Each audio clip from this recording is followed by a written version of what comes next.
정봉주의 정치쇼. 안녕하세요. 시대의 양심 마성의 중독성 대체 불가 정봉주의 정치쇼 정봉주입니다. 자, 지금 이 시각 여러분이 가장 많이 찾아본 실시간 검색어 뉴욕 맨하튼 테러, 용의자 포함 4명 부상, 경찰은 테러로 규정했습니다. 자, 수능 등급 컷, 수능 성적표 오늘 공개죠. 검색어 올랐습니다. 오늘 성적표 배부합니다.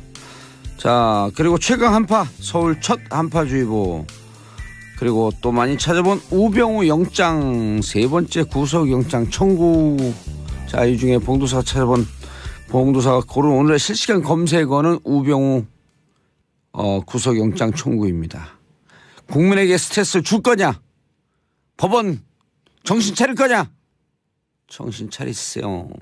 자, 첫 곡 wet wet wet. 마음이 젖었어요. wet wet wet에 love is all around. 온 세상이 사랑이 천지다 듣고 돌아오겠습니다.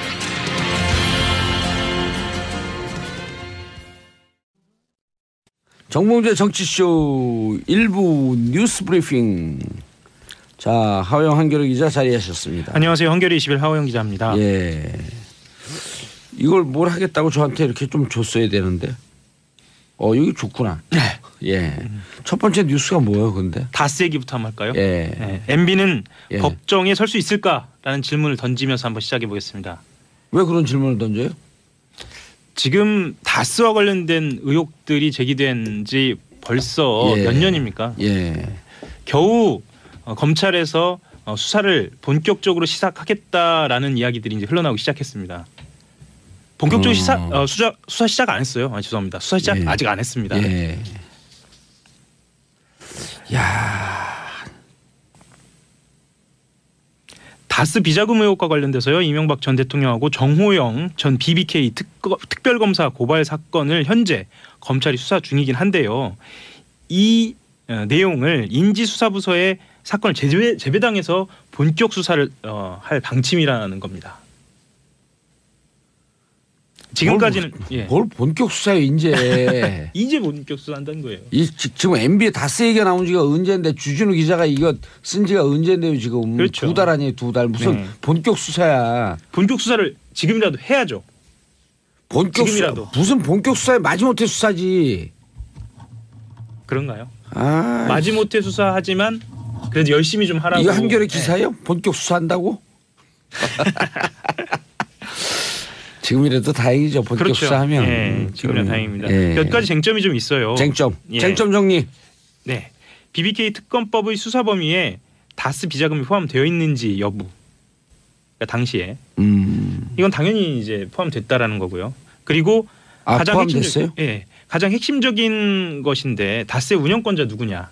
예. 이 얘기는 워낙 많이 들으셨겠죠. 법률적 소유가 아니라 실질적 운영이 문제고 따라서 다퉈볼 만하다, 수사해볼 만하다라고 판단을 하고 있고요. 검찰에서요? 네. 어허. 그럼 도곡동 땅의 실소유자도 나오는 거 아니에요? 거기까지 추적을 해봐야겠죠. 그런데 사실상 시간이 얼마 남지 않았습니다. 그래서 공소시효를 좀 따져보니까 대통령 재임 기간 5년 동안 정지된 공소시효 감안해 보면 그래도 얼마 남지 않았다는 겁니다. 얼마 남지 않은 게 얼마예요? 내년 2월 21일이요. 예, 그렇게 얘기해 주세요. 얼마 남지 않았다. 다 알고 있거든요, 그거. 그런가요? 예, 혼자만 아는 척하고 안 하지 말고 내년 2월 21일. 왜냐하면 2007년 정호영 특검이 2월 21일 날 그렇죠. 다스에 대해서 공소권 없음 해갖고 발표했나요? 뭐라고 발표했나요? 네, 저도 그렇게 기억합니다. 예, 다스 실소유자 이명박 아니다. 그다음 BBK 아무 문제 없다. 네, 면죄부로 준 거죠. 면죄부로 줬죠. 예. 꼬리곰탕 맛있다. 꼬리곰탕 내가 지금 사줄게요. 정호영 변호사님, 꼬리곰탕 제가 한 100개 사줄게요. 진실을 얘기하세요. 하나 먹고 거짓을 얘기했으면 100개 드시고 진실 얘기하세요. 헌꼬리곰탕 뱉고 새꼬리곰탕 줄게. 제가 왜 검찰 이야기부터 했냐면요. SBS 방송국 훌륭한 방송국이에요. 이런 방송 막 하고. 훌륭합니다. 정말 훌륭해요. 제가 순간순간 긴장합니다. 그렇죠. 저 PD 훌륭한 정한성 PD, 김서연 PD, 정의선 작가 뭐 다 훌륭한 분이에요. 제가 긴장할 정도니까요. 옆에서. 제가 왜 검찰 이야기를 좀 주연 드렸냐면요. 작가, 본표 작가 다 훌륭한 분이에요. 이 이 수상의 영광을 모두에게 돌립니다. 이번 주 시사인보도 얘기를 좀 예. 하려고 합니다. 예, 주간지 시사인보도 얘기를 하려고 하는데요. 그 MB 실제 실소유주가 맞다라는 보도입니다. 이상은 회장이 운전기사를 인터뷰했어요. 이상은은 이명박 전 대통령의 형이죠. 친형이죠. 예. 그리고 다스의 명목상 소유자. 이명박 대통령이 다스와 얼마나 가까웠는지를 아주 디테일하게 증언을 하고 있는데요. 야, 그 기사가 그만뒀어요 이제 이상은 기사가. 그렇죠. 2015년 1월 31일까지. 아하, 그만두면 증언한다니까요. 그렇죠. 강모 예. 씨도 증언해야죠. 그 이 전 대통령이 경주에 자주 왔느냐라는 질문에 대해서는 이상득 형님이 국회의원 선거 나갈 때도 자주 오고 그리고 경주에 왔을 때는 다스에는 방문을 했고요. 2번 간 것은 확실하다라고 이야기를 했고요. 그리고 다스에 갈 때는 당시 사장이었던 김성우 씨가 직접 운전해서 들어갔다고 하는 증언도 했습니다. 아, 대통령 시절에 왔다는 거예요? 아닙니다. 대통령 언제까지 왔냐라고 물어보니까 예. 서울시장 되기 전까지 왔다고 이야기를 하고요. 예. 경주에 오면 당연히 다스에 관한 보고를 받았고 당시에만 해도 그 사장과 전무가 서울에 가서 자주 보고한 것으로 알고 있다라고 이야기를 합니다. 서울시장 되기 전까지요? 예. 그리고 예.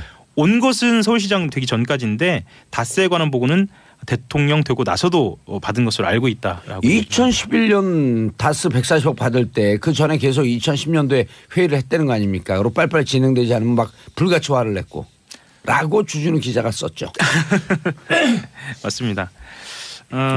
그리고 좀 주목할 만한 것은요. 예. 그 다스가 이전 대통령의 소유라고 확신하게 된 계기에 대해서 이야기를 하는데요. 입사한 지 3개월 만에 알았고 그리고 2008년까지 다스는 100% 수기장부로 쓰여졌다라고 이야기를 합니다.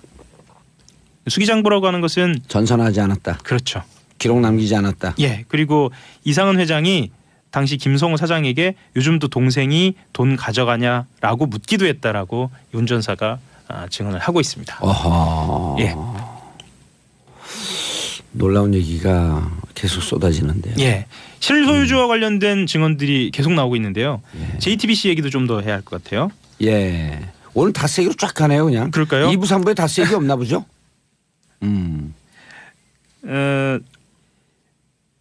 이명박 전 대통령이 이 1996년도에 종로 국회의원 선거에 나오고요. 예. 2002년도 서울시장 선거에 나오잖아요. 예. 그때마다 다스에서 10수명이 선거 지원을 나갔다 이런 예. 이야기입니다. 그리고 당시 상황을 조금 더 살펴보면은요. 3에서 4개월 정도 가 있었던 사람도 있었고 예. 급여가 또 다스에서 나갔다는 겁니다. 다만 이명박 전 대통령은 2007년 한 월간지 인터뷰에서 딱 한 명만 있었다 이런 얘기는 했었고요. 조금 더 들어가 보면요. 예, 계속 들어가세요. 그냥 감질나게 하지 말고 쫙쫙 들어가요. 예, 쫙쫙 들어가 보겠습니다. 예. 자서전도 샀다는 거예요. 이것도 트럭으로. 다스에서요? 예. NBA 자서전을요? 예, 신화는 없다라는 자서전. 당시에 베스트셀러니까 사서 보신 분도 많으실 거예요. 근데 따져보니까 베스트셀러가 초기에 베스트셀러로 진입하기 위해서는 좀 구매가 좀 있어야 하잖아요. 그렇죠. 예. 사재기죠, 사재기. 말하자면 사재기한 거 아니냐라는 의혹임과 동시에 그만큼 다스에서 얼마나 이명박 전 대통령을 귀하게 여겼는지를 보여주는 당연하죠. 증거가 되겠습니다. 자기 회사로 간주가 되니까. 예. 이것뿐만 아닙니다. 그 다스가 주요한 그 국면이 있거든요. 예. 이 회사가 어려웠던 이 국면마다 이명박 전 대통령이 또 등장한 것으로 또 나타나는데요. 다스 협력업체에서 노조가 만들어지자 이와 관련 처리를 직접 지시했다는 정황도 나온 겁니다. 오. 다스 협력에서 어디예요, 이름이 거기는? 자동차 부품회사 세광공업입니다. 세광이요. 예. 예. 세광 더원. 예, 세광인데 2000년 7월 이 회사 노동자들이 민주노총에 가입한 직후에 다스하고 갈등을 일으키게 되면서요.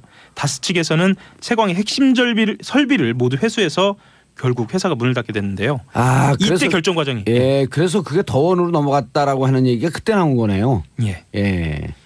이때 결정 과정에서 이명박 전 대통령이 개입했다는 증언이 더원이 나옵니다. 아니라 S1인가? S1이네요. S1 같네.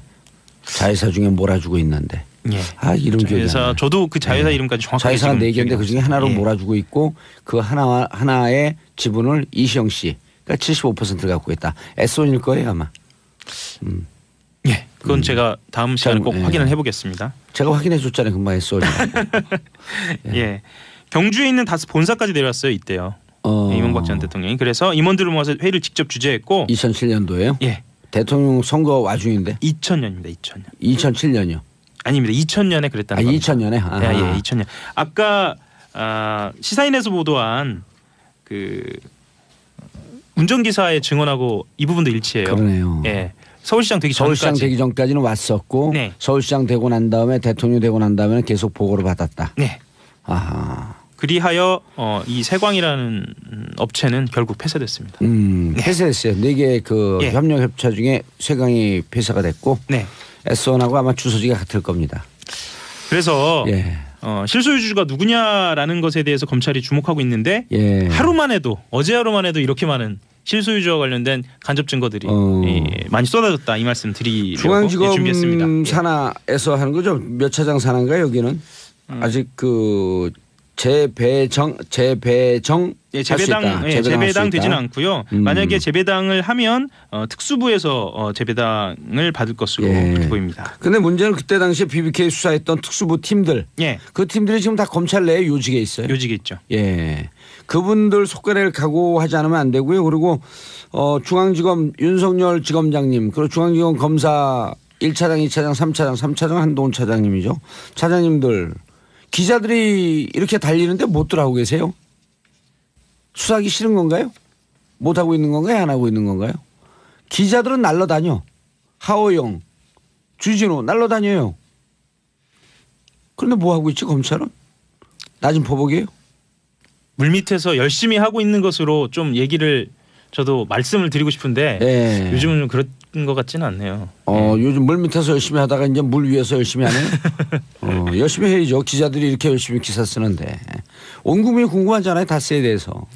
검찰 같은 경우는 일단 깃발을 들면 또 움직이거든요. 예. 빨리 깃발을 좀 들어야 할 것 같습니다. 깃발 드세요. 안 그러게 되면 다스 수사하지 않는 뒤에 정봉주 있다. 기승전 정봉주. 예. 예. 알겠습니다. 다음 뉴스. 뭐라고 밖에서 궁시렁궁시렁 그런 거는데 뭔지 잘 모르겠어요. 최경환. SBS 단독 보도 예. 하나 소개를 드리려고 하는데요. 최경환 의원이 국정원에 청와대 상납금을 늘려달라고 직접적으로 요구한 정황이 포착이 됐는데요. 이것도 검찰발입니다. 예. 남재준 전 원장 때 얘긴데요. 매달 5천만 원이던 청와대 특수활동비 상납금이 예. 이병기 전 원장이 취임한 뒤에 1억 원으로 2배 늘었거든요. 예. 이때 최경환 의원의 요구가 있었다는 거예요. 청와대 상납금을 늘려줘라. 네. 그럼 다 알고 있었다는 얘기인데요. 다 알고 있었다는 얘기죠. 근데 본인 청와대 늘려주면 아하 추정이 되네. 본인이 한번 1억 받았 거로 검찰이 지금 기소했잖아요. 예. 청와대 올려주면 덩달아 자신의 것도 올라갈 수 있으니. 양수겸장인가요? 청와대는 광팔고. 예. 최경환 의원님 이 1억 청와대 준 돈 누구 돈인지 아세요? 제 돈입니다. 제 돈. 제 돈이기도 합니다. 제 돈. 하호영 돈도 되죠. 예. 여기 듣고 계신 분들 정한성 돈입니다. 의원, 듣고 계신 모든 청취자분들의 돈입니다. 보는 라디오 보고 계신 시청자분들의 것도 됩니다. LA, 멕시코, 아르헨티나, 호주, 캐나다 모든 전 세계 살고 있는 분들 그분들의 가족이 낸 돈으로 당신이 받았어요. 최경환 씨 정신 차리세요. 감옥 가고 싶어요?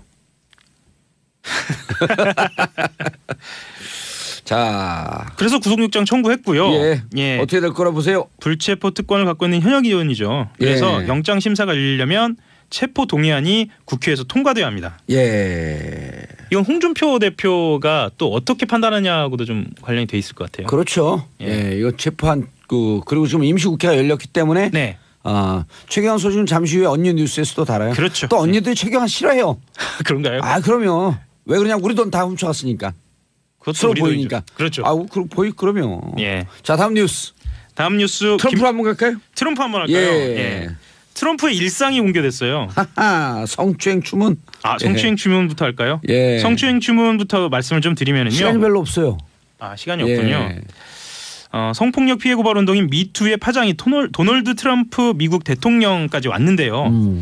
그 지난해 미 대선 기간입니다. 트럼프 예. 대통령으로부터 과거 성추행을 당했다고 주장했던 여성들이 현지 시각으로 11일에 기자회견을 통해 가지고 성추행 관련 의혹을 거듭 제기하고 의회에 조사를 공식 요구했습니다. 아, 그럼 뭐 이게 러시아 스캔들 말고 이제 또 성 스캔들로 해갖고 탄핵해야 돼요. 탄핵 잘 모르겠으면 우리 대한민국 헌법재판소 탄핵 심판 한 내용 가져가면 되죠. 악재가 겹치고 또 겹치고 이런 상황이죠. 그래서 예루살렘 터뜨렸나 보죠. 이건 미리 알고. 여러 가지 이유가 있을 겁니다. 예. 극적으로 또 북한하고 대화하겠네. 네. 예. 알겠습니다. 하영 기자님 오늘 다스 좋았어요. 얘기할 게 한 타스가 넘었었는데. 아이 감사합니다. 예. 인사하시고요. 한겨레 20일 하호영 기자였습니다. 예. 저희는 언니 뉴스에서 한 다스의 소식을 갖고 또 돌아오겠습니다. 채널 고정하소서.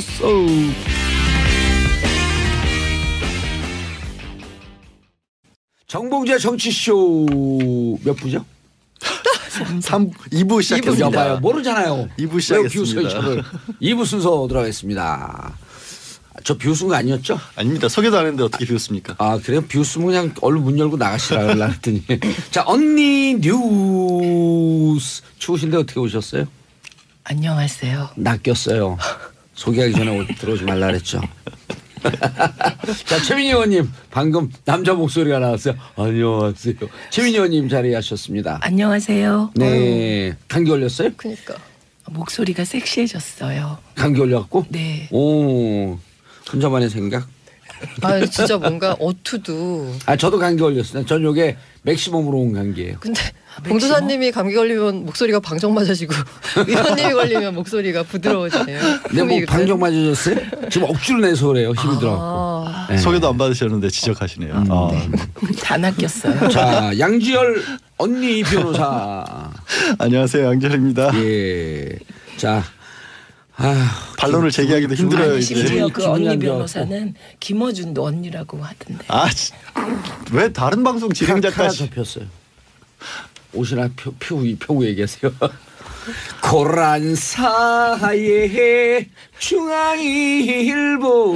안녕하세요. 많이 튀고 있어요. 중앙일보 고란입니다. 아니 제가 제 기사가 나오면 소심해서 댓글을 보거든요. 근데 예. 댓글 중에 그 고란사의 고란 기자님이구나. 기사하고 아무 상관없이 깜짝 놀랐어요 진짜 댓글 보고. 예, 얼마나 많은 사람이 듣고 있게요. 그리고 우리 그런 거밖에 기억이 안 나요 사람들이. 가긴 그래서 여기 나와갖고 어떤 사람들 내가 막 부정적으로 얘기하니까 그거 싫어하는 출연자들인데 긍정적으로 얘기하면 기억이 안 나요. 계속 이재하 변호사를 내가 1년 동안 공격했거든요. 그랬더니 새벽 2시에 이재하 변호사 부산에 있는 친구가 술 먹고 전화했더니 막 욕하더니 뚝 끊어요. 나 이재하 친구인데 그랬더니 개 엑색색색으로 뚝 끊어요.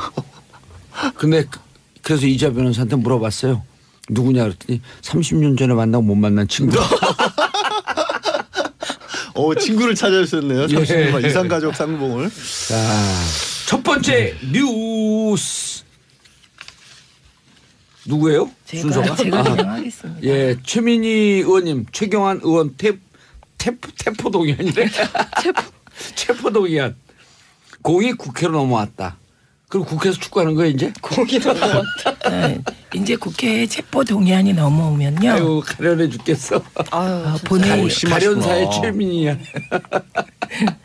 본회의에 보고된 때부터 24시간 이후 예. 72시간 그냥 이내에 퇴근하고서 쉬세요 오늘. 그럴 순 없죠. 예, 계속하세요. 네, 표결해야 하거든요. 본회의가 22일 날 열립니다. 22일. 네. 예. 그런데 그렇게 되면 하루가 지난 23일 오후 2시에 본회의부터 표결이 가능해요. 예. 그런데 중요한 건 이날이 임시국회가 끝나는 날이라는 겁니다. 예. 예. 밖에서 지금 작가분들이 안쓰러워갖고 가능하면 다른 패널들이 구라를 많이 풀어주세요. 최민의래. 너무한다 진짜. 최민의. 의리. 최민희 의원님 분량을 좀 다른 분들이 대신 소화해달라요. 그러게요. 그러면 22일 날 전에 어떻게든 표결을 해야겠네요. 붙여야겠네요. 안 그러면은 표결 아니죠.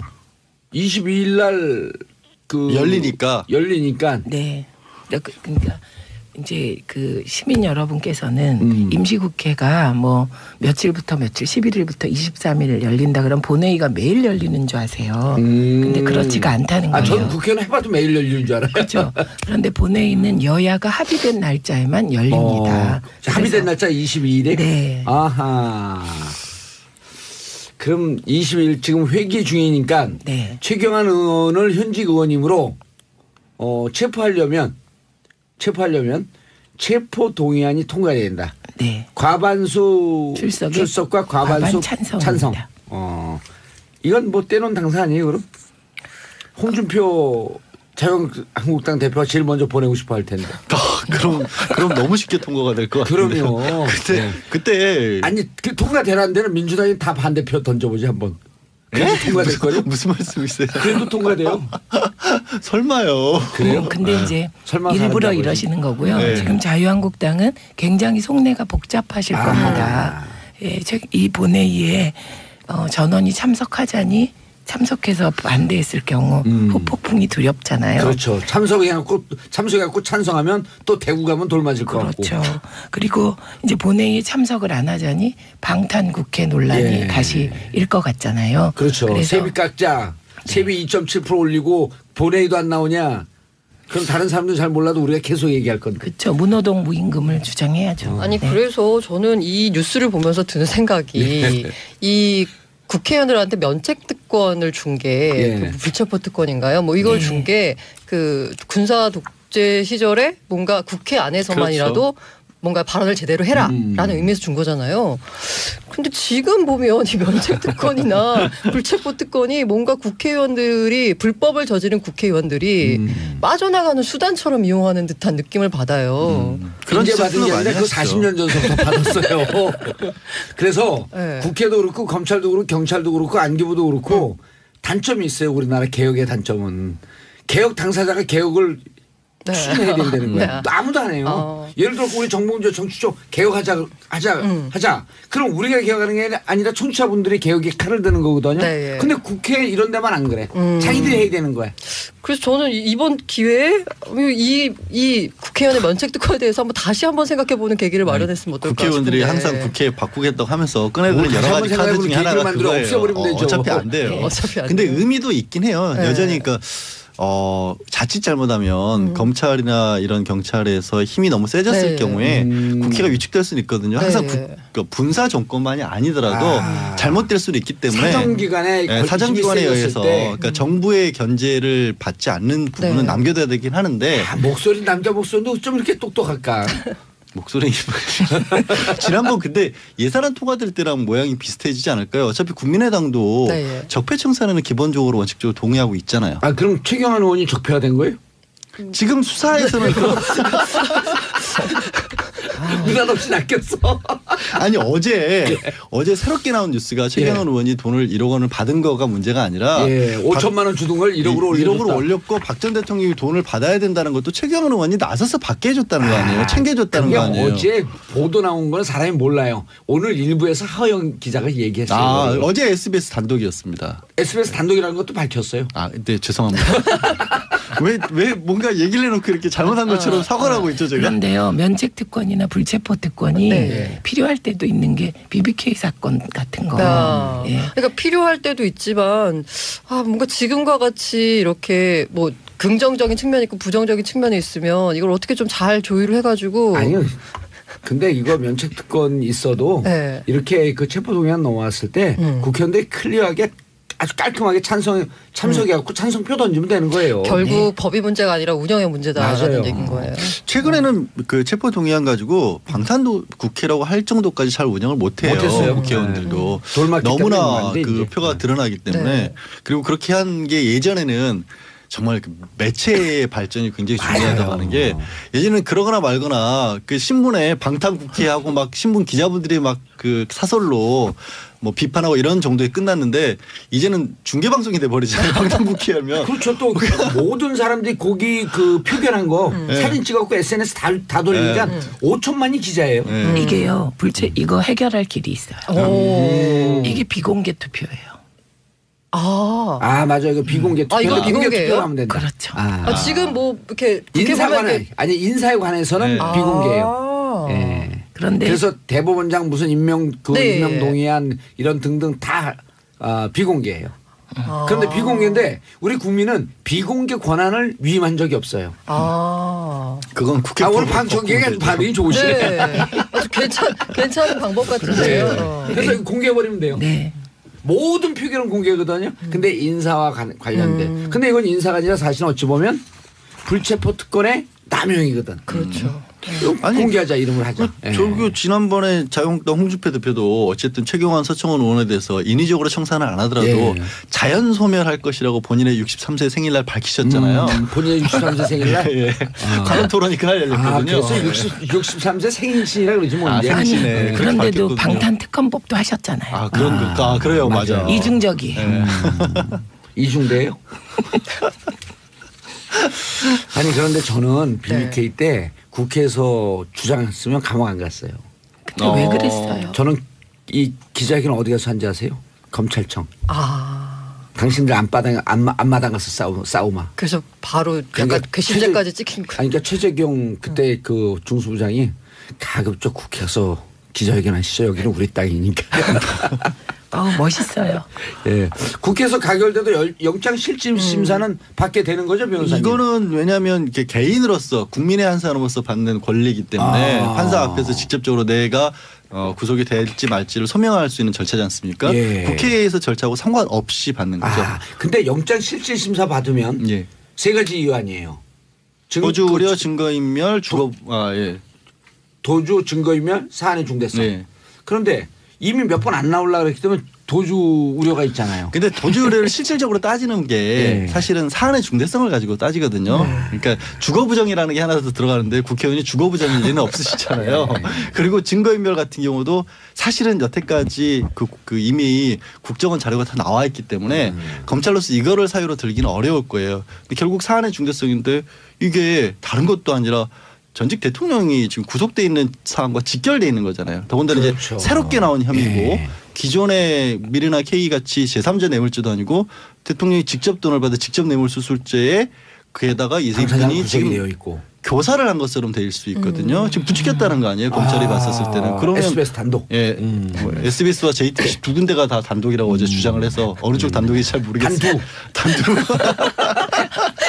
단독이 아니라 단독. 하여튼 그런 상황이기 때문에 국회에서 통과시키면 구속 가능성은 굉장히 높습니다. 굉장히 높아지는 거예요? 네, 굉장히 높아집니다. 날도 추운데. 예, 저도 구속에 한 표. 지금 뭔가 내기하는 거예요. 아니요. 지금 왜 내기 안 하면 이상한 거예요? 뜬금없이. 이게 저도 어느 쪽으로 표를 던져야 되나. 고란사는 어떻게 해야 저는 다중추수주의로. 다중추수주의예요? 저는 대세추수주의. 자, 9684님, 최민희 의원님 목감기가 심하신가 봐요. 웬만하면 꾹 참고 대답하지 마세요. 건강이 우선이에요. 제가 너무 마음이 아파요. 빨리 쾌유하세요. 9684님은 최민희 의원님 남편 전화번호 아닌가? 근데 굉장히 걱정을 하시면서 사실상 퇴출을 시켜버리신 것 같아요. 그러세요? 예. 저 웬만하면 꾹 참고 대답하지 마세요. 문 열고 나가세요. 그러니까 저 꾹 참고라는 표현을 유의하셔야 돼요. 꾹 참고. 예, 알겠습니다. 아니 그러니까 최민희 의원님이 평상시에 얼마나 꾹 참지 않고 다 대답했다 이거야. 자, 다음 이슈 양대 네. 변호사님 장시호가 눈물을 흘렸다. 사실 장시호 씨 같은 경우에는 지난주에 생각 예외에 법정 구속이 됐지 않습니까? 검찰이 너무 싸게 구형을 했어요. 사실 3년쯤 했으면 그러니까요. 2년에 3년 했고 나왔어요. 그러니까 이렇게 경험이 있으신 분들은 막 나오는데. 너 1년 6개월이 뭐에 봐달라 이렇게 법원이 당신들 지금 장난쳐? 예. 그래서 이제 구속이 돼서 원래 이 재판에 지난주가 26일인가 예정이 돼 있었어요. 증인 신문이. 그런데 이제 그때 당시 기억하시면 정유라 씨가 갑작스럽게 강도 사건을 당해가지고 나도 이런 일을 겪을지 모르기 때문에 한 번만 미뤄달라. 대신 다음 재판은 꼭 나가겠다고 약속했는데 사실은 정유라 씨 때문에 미뤘던 게 아니라 본인이 어떻게 보면 바깥에 있는 약간 자유의 몸이 확보가 된 다음에 나오고 싶었던 것 같아요. 자기 재판 끝나고 난 뒤에. 그래서 어제 이제 사실 증언을? 이재용 증언하러 증인으로 이재용 삼성 부회장 재판에 출석을 했거든요. 예. 근데 증인신문 그러니까 증인을 하려면 이제 거짓말하지 않겠다, 거짓말하면 처벌받겠다는 위증 선서를 하는데 선서장을 이렇게 다 이렇게 가보시면 아시겠지만 써서 이렇게 읽어야 되거든요. 예. 그걸 읽을 때부터 울었어요, 사실은. 이제 아직 심리적으로 안정이 안 돼 있는 상황인 거죠. 두 번째 구속된 거 아니에요? 네, 두 번째 법정 구속이라서 또 좀 많이 다르죠, 느낌이. 네, 그게 더 사실, 힘들고. 지난 네. 금요일이었나요? 약간 그 출석할 때 보면은 뭔가 끝나고 나서 내가 기자회견을 해야 되겠다라는 마음을 품었음직한 외모를 완전 이렇게 다 단장을 하고 딱 이렇게 차려입고 나왔는데 옷도 너무 예쁘게 입고 너무 왔어요. 예쁘게 입고 왔는데 갑자기 법정 구속돼서 또 다른 것보다 약간 황당한. 그날 얘기가 아이가 그날도 자기가 데리러 가야 한다고 했었잖아요. 그래서 아마 그 부분이 좀 심경이 복잡했던 것 같아요. 그 증언을 하는 내내도 중간중간에 울먹울먹 했었는데 중요한 얘기는 또 어제도 했습니다. 사실 삼성과 관련된 부분에 있어서는 일부 최순실에게 상당히 미룬 부분도 있는데 어제 새롭게 나온 얘기가 있었어요. 최순실이 교육방송 사장 선임과도 관련을 해서 영향력을 어제 처음 나왔죠. 어제 처음 나왔어요. 그래서 이건 그럼 어떻게 왜 이야기를 하게 됐냐면 영재스포츠센터 저 장시호 씨가 운영을 했던 영재스포츠센터가 강원도에서 스키 대회를 하는데 이게 EBS가 공식 후원자로 그 지원을 해줬다라는 겁니다. 근데 후원 요청도 갑자기 이제 최순실이 여기 넣어봐라 해가지고 이틀 전에 넣었는데 그냥 바로 이틀 만에 해줬다라는 거예요. 이해가 안 되는 게 네. EBS 교육방송은요. 예산이 교육부에서 반받아가고 그렇죠. 문체부에서 반받아가고 사실 국가 지원이거든요. 예산이 없는 데예요. 수신료에서 일부 받습니다. 예, 수신료에서 일부 받고. 근데 네. 그런 데 가갖고 진짜 그 우리 전문용어로 눈탱이 친 거예요. 근데 그 EBS 예산도 사장 얼마 되지도 않는 데가. 근데 생각해 보면 삼성에서 받을 때도 국회에서 장시호 씨 되게 이 얘기가 잘 뜯어보면 되게 웃긴 게요. 제주도에서 살림하고 있다가 그냥 최순실 이모가 이게 영재센터 지원서 내라 그래서 그냥 뚝딱뚝딱 만들어가지고 냈더니 삼성이 지원을 16억을 해줬다는 거고 그렇게 뚝딱뚝딱 해서 이틀 전에 대회 개최 이틀 전에 EBS에 냈더니 EBS가 공식 후원을 해줬다라는 거예요. 아시잖아요. 그런데 공식 후원 받기가 얼마나 어려운지. 그리고 예. 보통 이런데 후원 예산은요. 그 전년도에 예산 그렇죠. 잡힐 때 예. 잡혀요. 올해 우리 방송국의 사회 공익성 사업에 얼마 정도의 후원 계획이 잡힌데 안 잡힌 거예요. 그렇다면 후원하기 위해서 추경 예산을 잡습니까? 딴 데서 빼야죠. 그러니까 어마어마한 힘을 발휘했다는 예. 거죠. 도대체 개입 안 한 데가 어디까지인지. 아니 근데 모를 정도로. 여러분들 진짜 요거 들으면서 가니까 이틀 남겨두고 가니까 후원을 딱 해주잖아요. 네. 장시호 씨가 가자마자 그러면은 EBS 방송국 위에 누군가가 실질권자가 힘을 발휘한 거 딱 느껴지잖아요. 문체부죠 뭐. 느껴지잖아요. 네. 김경준이가 다스에 갔어요.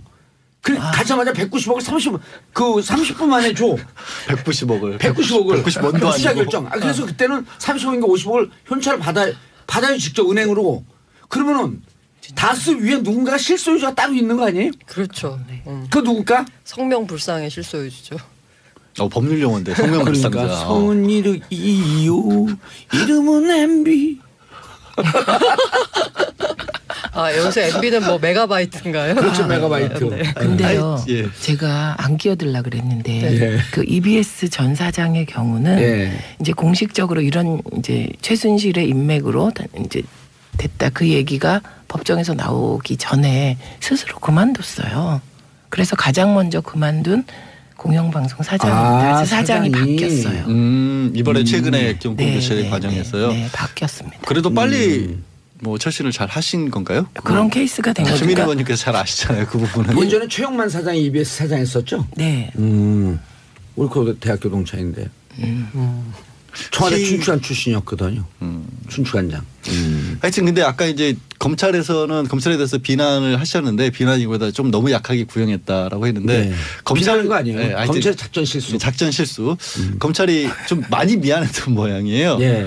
이제 장시호 씨는 어제 항소를 하기로 했습니다. 일주일 이내에 항소를 하지 않습니까? 1심 선고가 나서 항소를 하기로 했고 검찰은 항소를 안 하기로 했어요. 예. 그 얘기는 뭐냐면 그러니까 이번에 2년 6개월 안의 범위 내에서 항소심에서 다퉈지는 겁니다. 예. 그러니까 양쪽 다 항소를 하면 더 올라갈 수도 있지만 검찰은 항소를 안 하고 장시호 씨 장시호 씨만 피고만 하고. 항소, 피고인만 항소를 했기 때문에 아무리 높게 나와도 2년 6개월보다 올라가진 않는다는 거죠. 이른바 항소심에서. 불이익 변경 금지의 원칙. 오, 저 그거 어려울까 봐 말씀 안 드렸는데 그걸 바로 검찰이 항소하지 않으면요. 네. 검찰이 구형한 것 이상으로 할 수가 없어요 이번. 예. 그리고 이번 형 준 것 이상으로 올려치질 못해요. 그래서 불이익 변경 금지 원칙. 야. 그게 헌법에 보장된 권한이에요.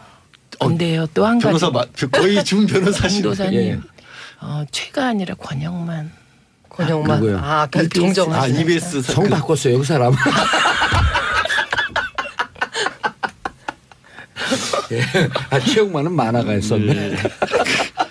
하여튼 항소심 전망까지 말씀을 드리면 예. 아마 지금 법정 구속 그러니까 항소심이라는 게 2년 6개월이라는 형도 사실 집행유예가 많이 나오는 그렇죠. 형량이거든요.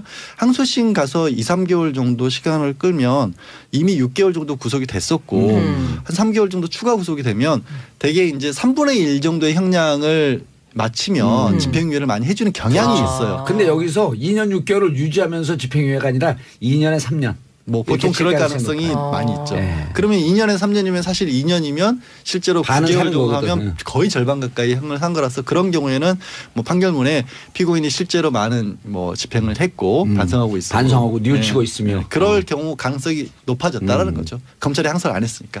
그리고 검찰은요 추가 조사한다 그러면서요 수시로 불러요 이제 장시호 씨를. 특혜 주는 거예요? 아니요 조사를 계속 해야죠. 왜냐하면 새로운 증언도 나왔으니까. 그 새로운 증언이 나왔으니까. 그 검찰을 수시로 불러봐요. 불러 조사를 해야 돼요.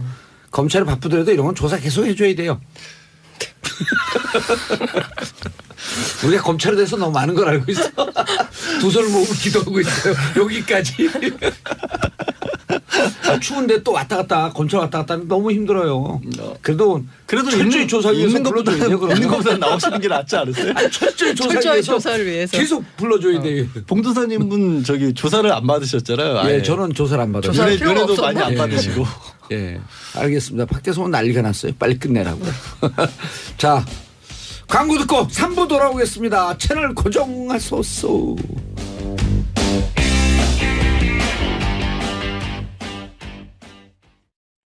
정몽재 정치쇼 3부 순서 들어가겠습니다. 자, 아까 2부에서 다 정리됐죠? 2부에서 하던 얘기. 뭔 얘기를 했죠? 근데 우리 불이익 변경 금지 원칙. 불이익 변경 금지 원칙. 엄청 장시호 씨 어려운 얘기다가. 네. 그래서 항소심에서 한 2, 3개월 정도 지난 다음에 네. 집행유예 집행유예 가능성이 좀 있다. 가능성이 많이 높아진다. 왜냐하면 이미 1년 정도 9개월에서 10개월쯤 살았기 때문에. 그렇습니다. 예. 꽃피는 봄이 오면 언니가 돌아온다. 아, 자, 순서 조정할게요. 오늘 얘기할 순서. 고란 기자님. 네. 가상화폐 규제. 네, 제가 워낙 이 비트코인 기사를 많이 써보니까 누가 저를 비코 기자라고 부르더라고요. 네, 미코가 아니라 비코. 그래서 비스코리아? 아, 네. 그래서 어제 청와대 수석 보좌관회의가 있었어요. 예. 거기서 이 비트코인 정부는 이걸 가상 통화라고 부릅니다. 가상 통화 동향과 대응 방향을 검토한다라고 하면서 이제 서면 브리핑을 했거든요. 이 정부는 가상 화폐와 관련한 현상을 엄중하게 인식하고 향후 상황을 예의주시하면서 불법 행위에 대해서는 엄정하게 관리하면서 필요한 대책을 마련키로 했다라고 일단 원칙을 밝힌 거거든요. 일단 공자님 말씀하신 거네. 그렇죠. 근데 이게 지금 보면 지난 주말에 네. 한 언론이 가상 통화 거래 전면 금지라는 보도를 냈어요. 일면에다가. 그러면서 가격이 그때 금요일 날 고점이 2,500만 원까지 올랐다가 1,450까지 떨어졌죠. 그렇죠. 그렇게 폭락을 했는데 이런 식으로 이제 거래 금지가 나왔는데 이렇게 이제 정부가 약간 그동안에는 야, 이거 뭔지 잘 모르겠는데 이거 규제를 우리가 해야 되나 말아야 되나 이걸 또 성격을 어떻게 정의해야 되나 말아야 되나 이러면서 그 정부 많은 부처에서 이 성격이 뭔지 몰라요? 그렇죠. 사실 이 비트코인이라는 게 이거 정의하기 되게 애매하거든요. 이거 화폐도 아니고. 그렇다고 금융 상품이라고 하자니 그것도 좀 애매하고. 아니 무슨 사람이죠? 그 사람 변한 일본 사람 이름이 기억이 안 나는데. 사토시 나카모토요? 네, 나카모토 한 그대로 하면 되잖아요. A peer to peer. 아니 정치쇼를 안 들어서 그래요. 네. 예. 아니 이쪽 항구에서 저쪽 항구로 직거래할 수 있는. 네.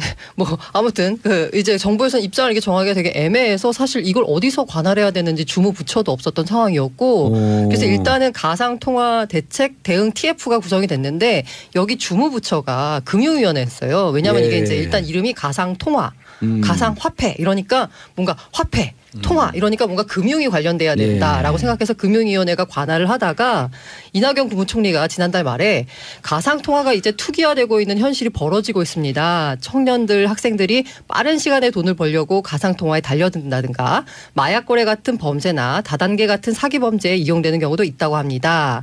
이대로 두면 심각한 왜곡 현상이나 병리 현상이 벌어질 것 같은 느낌이 듭니다라고 말씀하셨거든요. 예. 그다음부터 정부가 엄청 빨리 움직이기 시작하더니 가이드라인을 줬네요. 그렇죠. 이낙연 총리가. 그런 셈인 것 같은데요. 그러면서 주무부처가 지난주 월요일에 이게 원래 금융위원회였다고 했잖아요. 이게 법무부로 바뀌었습니다. 근데 이게 무슨 의미가 있냐면 이 금융위원회는 금융산업, 금융혁신 이런 육성의 측면도 있고 그다음에 금융회사를 규제하는, 제재하는 측면 양쪽을 다 가지고 있거든요.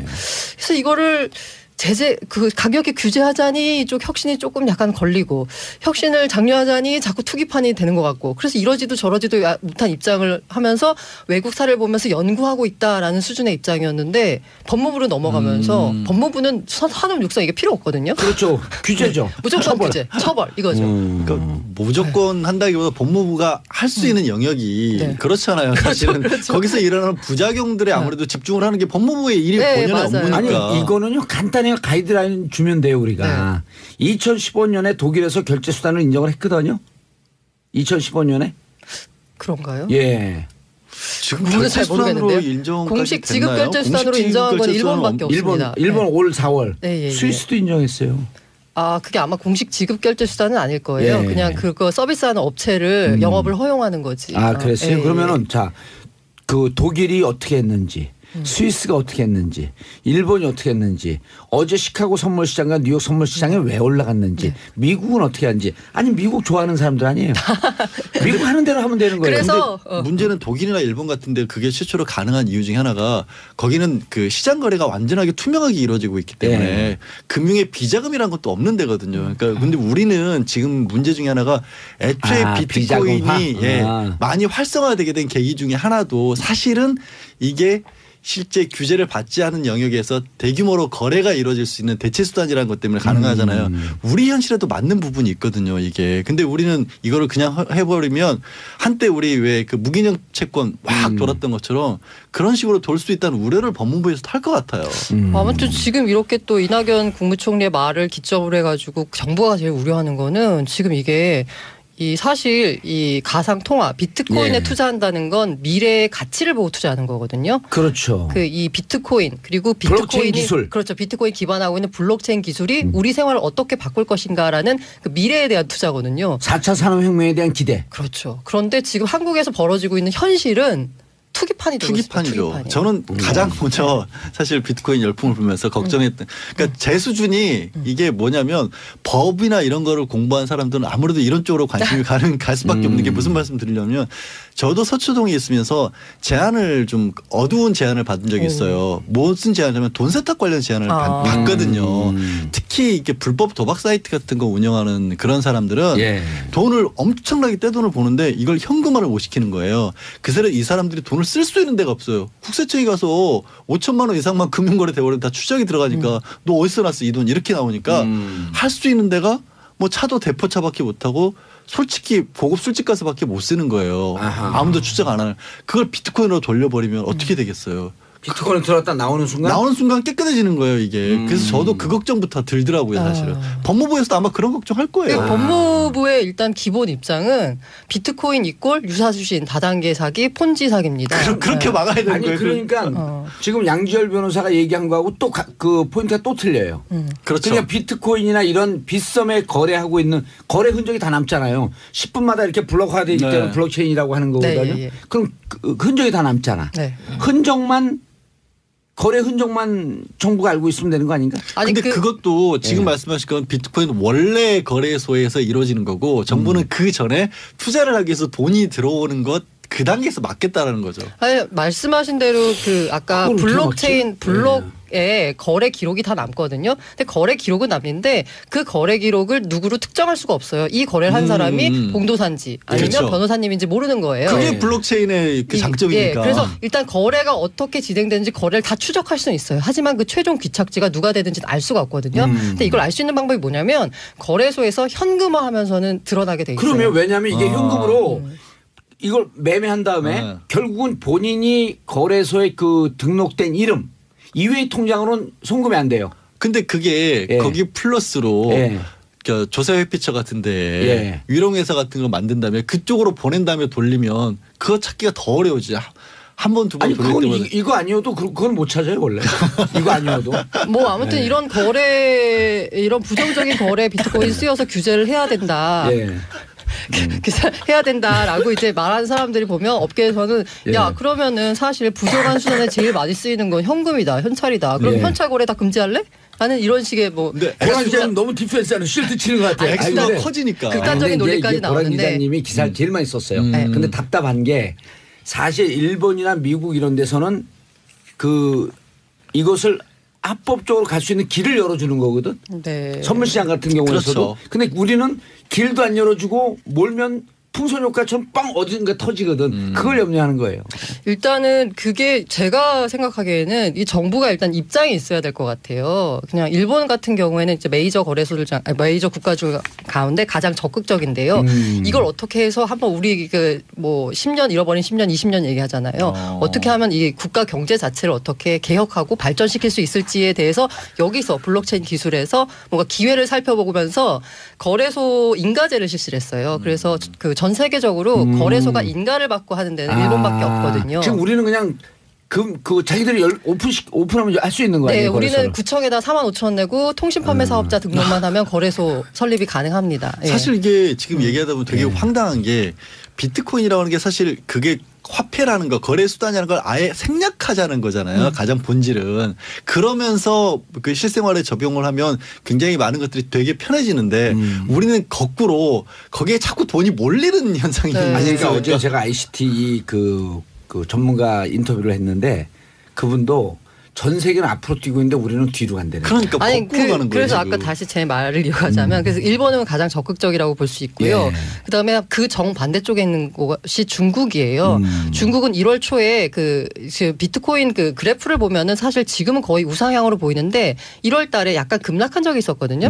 그때 뭐였냐면 중국 인민은행이 비트코인 거래소 관계자들 불러서 니네 이런 식으로 자꾸 외압 일반출에 너네 거래소 이용하면 좀 재미없어라고 경고했더니 떨어졌었거든요. 그러다가 가격이 다시 올랐어요. 그러다가 9월 초에 중국 인민은행이 발표한 게 뭐냐면 ICO 전면 금지. 일단 비트코인이나 뭐 이런 가상화폐를 이용한 그 자금 조달 행위라고 있거든요. 그걸 금지를 시켜버렸어요. 아예 전면 금지 못하게 다 막아버렸어요.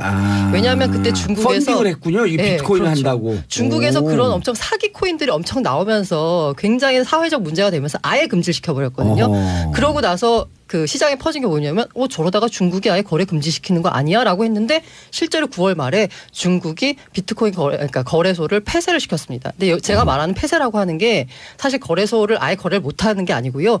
위화나 환전을 금지시켰습니다. 찾아갈 수가 없게 만들고. 찾아갈 수가 없죠. 그러니까 지금 그 한국도 찾아갈 수 없으니까 그럼 그 사람들 오히려 그거를 해외로 또 보낼 거 아니에요, 그러면. 해외로 보내서 뭐 거래할 수 있어서 사실 중국이 9월 말에 그 아예 위화나 환전 금지를 시키면서 중국 자본이 국내에 들어왔다는 소문이 있어요. 확인은 안 되는데 엄청나게 많은 돈이 중국 자본이 들어왔다는 얘기가 있고요. 중국은 비트코인 거래를 못 해요, 그러면 가상화폐 거래. 거래할 수는 있는데 위화나 환전이 안 되기 때문에 그 위화나 이 비트코인이라는 이 가상 통화를 실물 화폐로 환전할 수 있는 국가에 뭔가 커넥션이 있는 사람들, 소위 말해서 꾼들만 하는 지금 시장이 돼버렸거든요. 근데 국내 규제가 심해지면 결국은 이 돈 싸들고 해외로 나갈 거 아니에요. 이 하는 사람들. 그래서 제가 다시 말씀드리자면 지금은 뭐냐면 초등학생도 한다 그러거든요. 그리고 사실 이 비트코인이라는 게 1,000원만 있어도 거래가 돼요. 예. 그 용돈 받아서 투자한다 이런 사람들이 많을 정도로 왠지 하다가 안 하고 있는 앞으로는 사람이 이렇게 있을 것 같아. 앞으로 막으면 그 꾼들만 나가서 한다. 그래서 이 업계에서 요구하는 거는 업계에서도 인정해요. 지금이 투기판을 흐르고 너무 거래 그 기반 시스템이 취약해가지고 사고가 날 확률이 높다 해서 예. 거래소에 대한 강력한 규제, 그러니까 투자자 보호 장치를 갖추고 서버 증설을 일정 수준 하고 그다음에 만약에 사고가 터졌을 때 이걸 보상할 수 있는 그런 규제책을 마련하고 이거는 업계에서도 환영하는 바거든요. 그런데 이 정부는 이렇게 되면 거래소를 정부가 일종으로 거래를 허가해주는 느낌을 주잖아요. 그렇기 때문에 정부에서 걱정하는 거는 허가를 하는데 왜 정부에서 걱정하는 건 미국 지금 일본 좋아하면서 이런 투기가 더 많이 벌어질 걸 우려하고 있는 거고 그래서 지금 강력한 규제책 얘기가 지금 나오고 있는 거고요. 비트코인을 개발하겠다는 얘기는 안 해요? 이게 문제예요.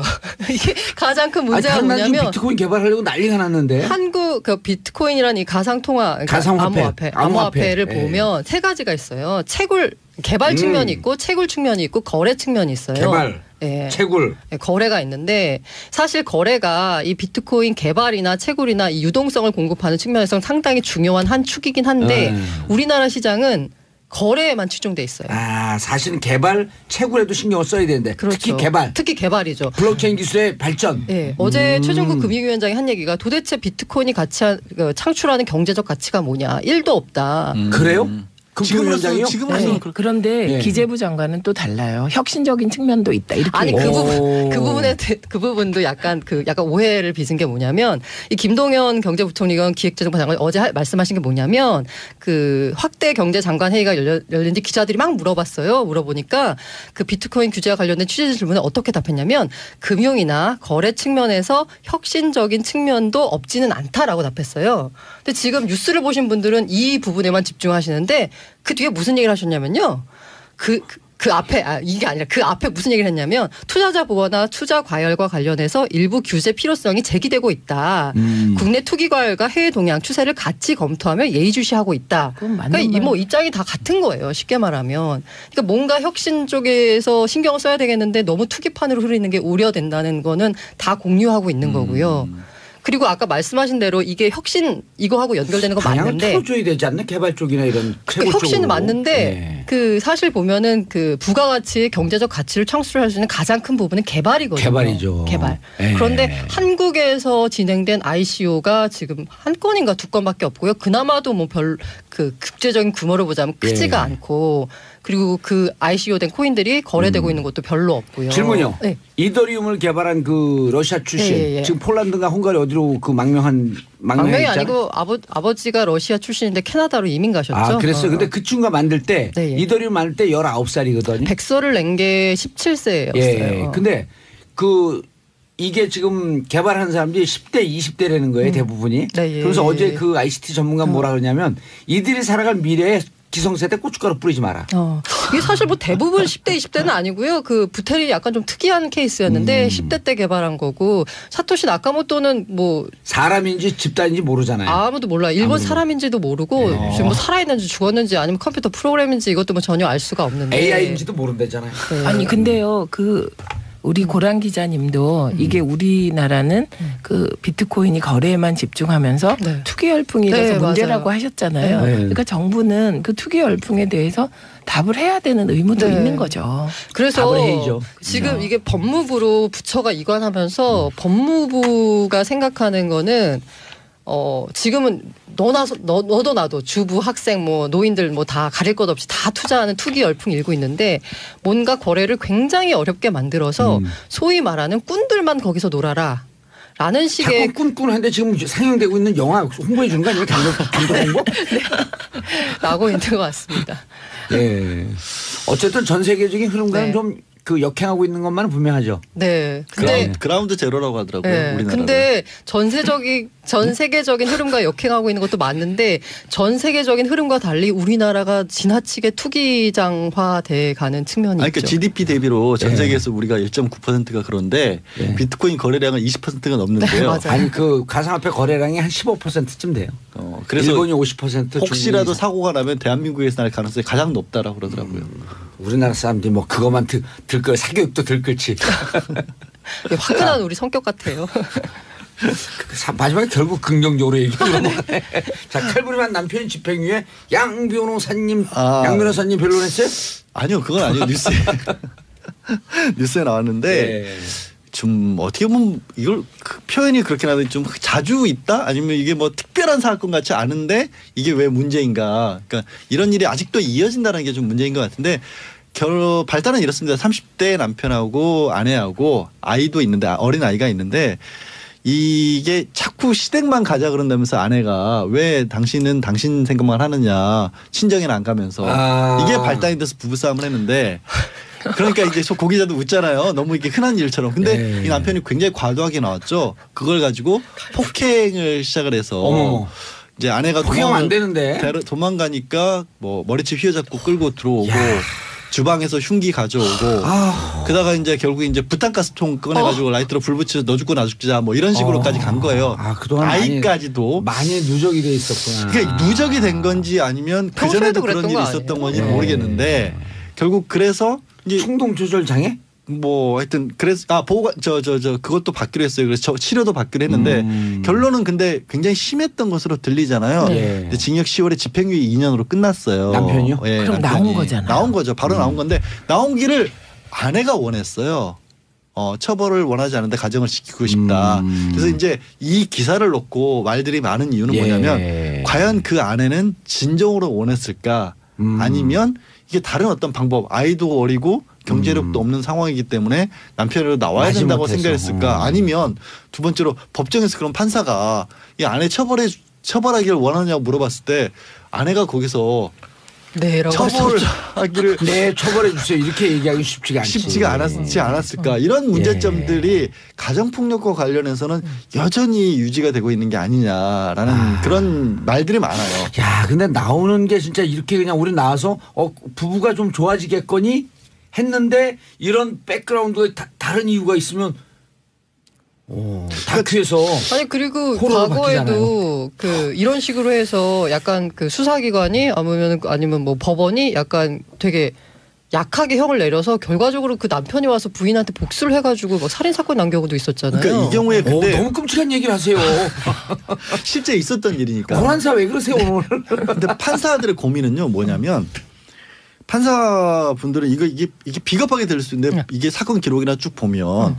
그러면 이 남편을 격리시키고 현실적으로 봤었을 때 아주 중형은 아니지만 1, 2년 실형을 살렸을 때 그다음에 아내가 뭘 할 수 있느냐. 가정 경제를 다 책임지고 있는데. 집행유예로 나오면은 보복을 하고 실형을 살고 나면 보복을 안 해요? 그런 보장도 없고 이걸 답하시오 오란 기자. 아내에게 그럼 어디로 가야 될 것이냐.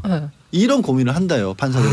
그러니까 이게 아내가 국가에서 아내를 책임져 줄 수는 없잖아요 지금 상황은. 그렇죠. 그런 상황에서 그냥 남편을 1, 2년 묶어놓는다고 해서 그럼 뭐가 달라질 거냐. 아니 그리고 다 양보해도 아이 아빠잖아요. 그러니까 그런 부분들을 때문에. 고민할 수 있게 근데 그러면은 네. 진짜 이게 우리가 지금 얘기하는 아주 우호적 관계에서 나오지 않고 이렇게 마지못해서 불가항력적으로 나오면 그 다음에 겪을 그 고통은 얼마나 더 그러니까 중요한 거는 이 사안이 그렇다는 게 아니라 전반적인 사안을 말씀드리는 거예요. 일반적으로. 가정 폭력에 있어서의 문제점은 이게 아이나 아내를 학대를 하더라도 그 이후에 이게 판사가 봤었을 때 이 아내 전업주부네 특별하게 일해본 경험도 없네.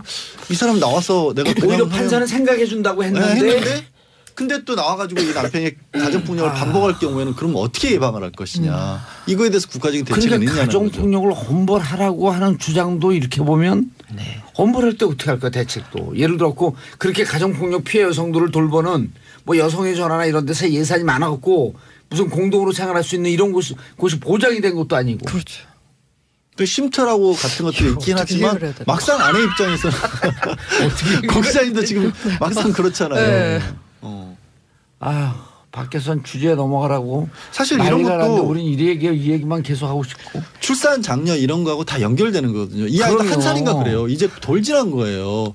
그럼 당장 그런 식으로 결혼을 했었는데 결혼해서 애 낳고 보니까 남편이 이 제대로 이렇게 좀 안 한단 말이에요. 그럼 그랬을 때 여성이 취할 수 있는 방법이 뭐가 있을까? 그리고 데이트할 때는요. 데이트 폭력 안 하는 사람들이 많아요. 맞아요. 결혼하는 순간 신혼여행 가면서부터 바뀌어요. 아니, 제가 제가 옆에서 여러 번 목격했어요. 제가 했던 극단적인 경우는 진짜 한 7, 8년을 사귀었는데 네. 아무런 것도 없다가 신혼여행 가서 당일날 밤부터 손찌검을 시작하는 거예요. 이거 결혼할 때는 진짜 끔찍 욕도 안 해요. 근데 그게 본능적으로 속인 거야. 제주도 가는 비행기 안에서 그냥 막 치고받고 싸우는 것 같다니까 저는 신혼여행 가는데 우울해요. 우울해요 진짜. 그래서 죄송해요. 갑자기 우울한 얘기. 그래서 내가 그 남편도로 그냥 감옥 가고 싶어 그러려고 그러다가 참았네.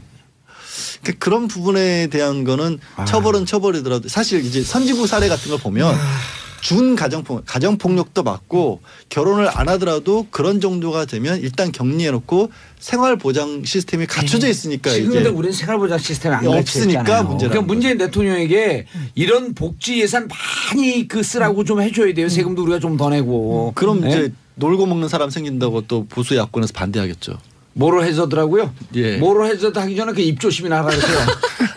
말 함부로 하지 말고. 제가 한 건 아니고요. 그럴까봐 걱정된다고. 왜 저를 이름 성이 그렇게 홍씨예요? 무섭게 쳐다보세요? 갑자기. 아니 왜 이게 붉어 왜 이렇게 홍씨야?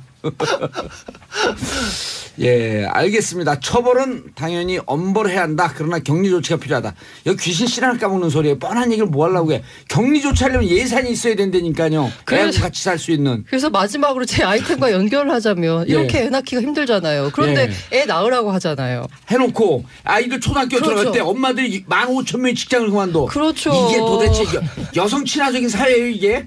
올 2월하고 3월 신학기 전후로 해서 초등학교 1학년에서 3학년 학생 자녀를 둔 20대에서 40대 직장 여성 중 15,000명이 직장을 그만뒀대요. 아 근데요 그만둘 왜냐? 수 있는 분은 행복한 거다. 아, 이건 또 뭐예요? 아니 그만둬갖고 지금 오늘서부터 허리띠 졸라매는 사람들한테. 근데 그만 못 두는 분들도 맞아요. 있다. 그러니까 그분이 더 안타깝다 이런 그렇죠. 얘기죠. 예. 이것도 안타까운데 그런데 정말 그분이 더 이것과 안타깝다. 무관한 주제인데 프랑스가 80년 초반서부터 출산율이 역전되기 시작했어요. 올라가기 시작했어요. 그때 그 미혼모라고 얘기하지도 않고 비혼 뭐. 비혼모인데 홀로 엄마 홀로 아빠 이런 분들에 대한 사회적 인식을 바꿔놓기 시작한 거예요. 그래서 실제로- 사실 양성평등으로부터 시작되는 네. 거거든요. 파트너 관계에서 나온 자녀한테도 모든 법적 지위와 그걸 다 인정을 해주고 있잖아요. 예. 결혼했냐 엄마 아빠 이름 쓰는 난이 학교에서 없어지잖아요. 그래서 제가 드리고 싶은 말씀은 예. 네. 멘트 애 낳을 하시래요. 수 있게 애 낳을 수 있는 사회를 만들어 달라. 예, 문재인 대통령님 그렇게 해주세요. 아셨죠? 자, 저는 광고 듣고 4부 돌아오겠습니다. 채널 고정하소서 인사하세요 얼른. 네, 네, 고맙습니다. 감사합니다.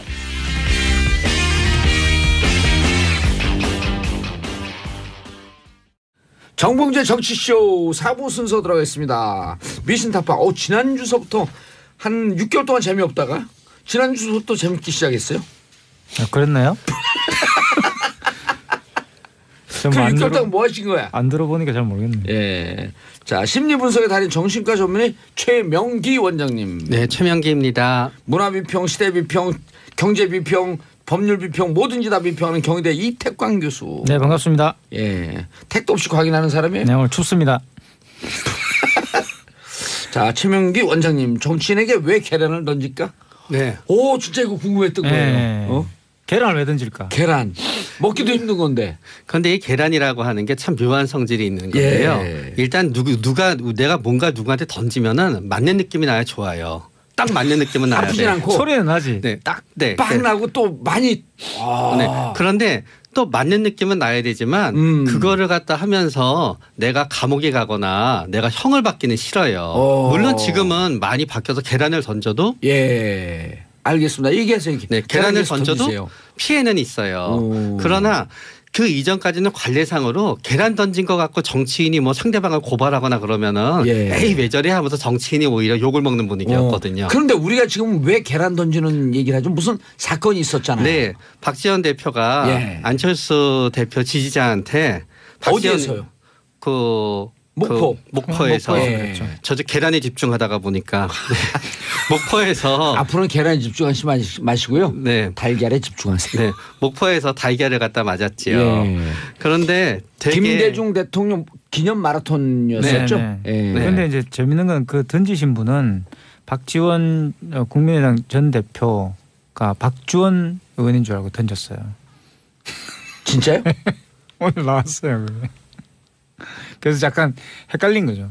오, 박주원. 네, 그래요? 근데 어제 기사 주장은 그게 아니었었는데. 박지원한테 던졌다는. 예. 네. 왜 안철수 대표로 이렇게 코너를 뭐냐. 네. 오. 그리고 오보일 수도 있긴 하지만 그 분이 과거에 올렸던 뭐 트윗한 동영상이라든지 영상 같은 것도 뭔가 이렇게 김대중 대통령에 대해서 좋지 않은 이미지를 주는 거를 갖다 올렸다라는 추가 보도도 있어서 어느 쪽이 맞는지는 이제 오늘 자, 어쨌든 안철수 대표를 공격하거나 안철수 대표를 어렵게 만드는 사람에 대해서 좀 응징의 뜻으로 계란을 던진 거예요. 네. 그래가지고 저는 오보가 많으니까 이런 거 참 걱정이네. 뭘 믿어야 될지 모르겠습니다. 네. 근데 저는 박지원 대표의 그 반응이 굉장히 의연했잖아요. 근데 저는 그 의연한 부분에 있어서는 감정적으로 잘 조절을 한 분도 있지만 처음에는 당황했지만 순간적으로 이게 나쁘지 않다는 생각이 순간적으로 막 하셨을 것 같아요. 대한민국 정치사에 있어서요. 계란 맞고 정치인으로서 실패하거나 망한 정치인이 없어요. 네. 이제 거기에다가 안철수 대표 같은 경우에 굉장히 신사적인 이미지를 갖고 있잖아요.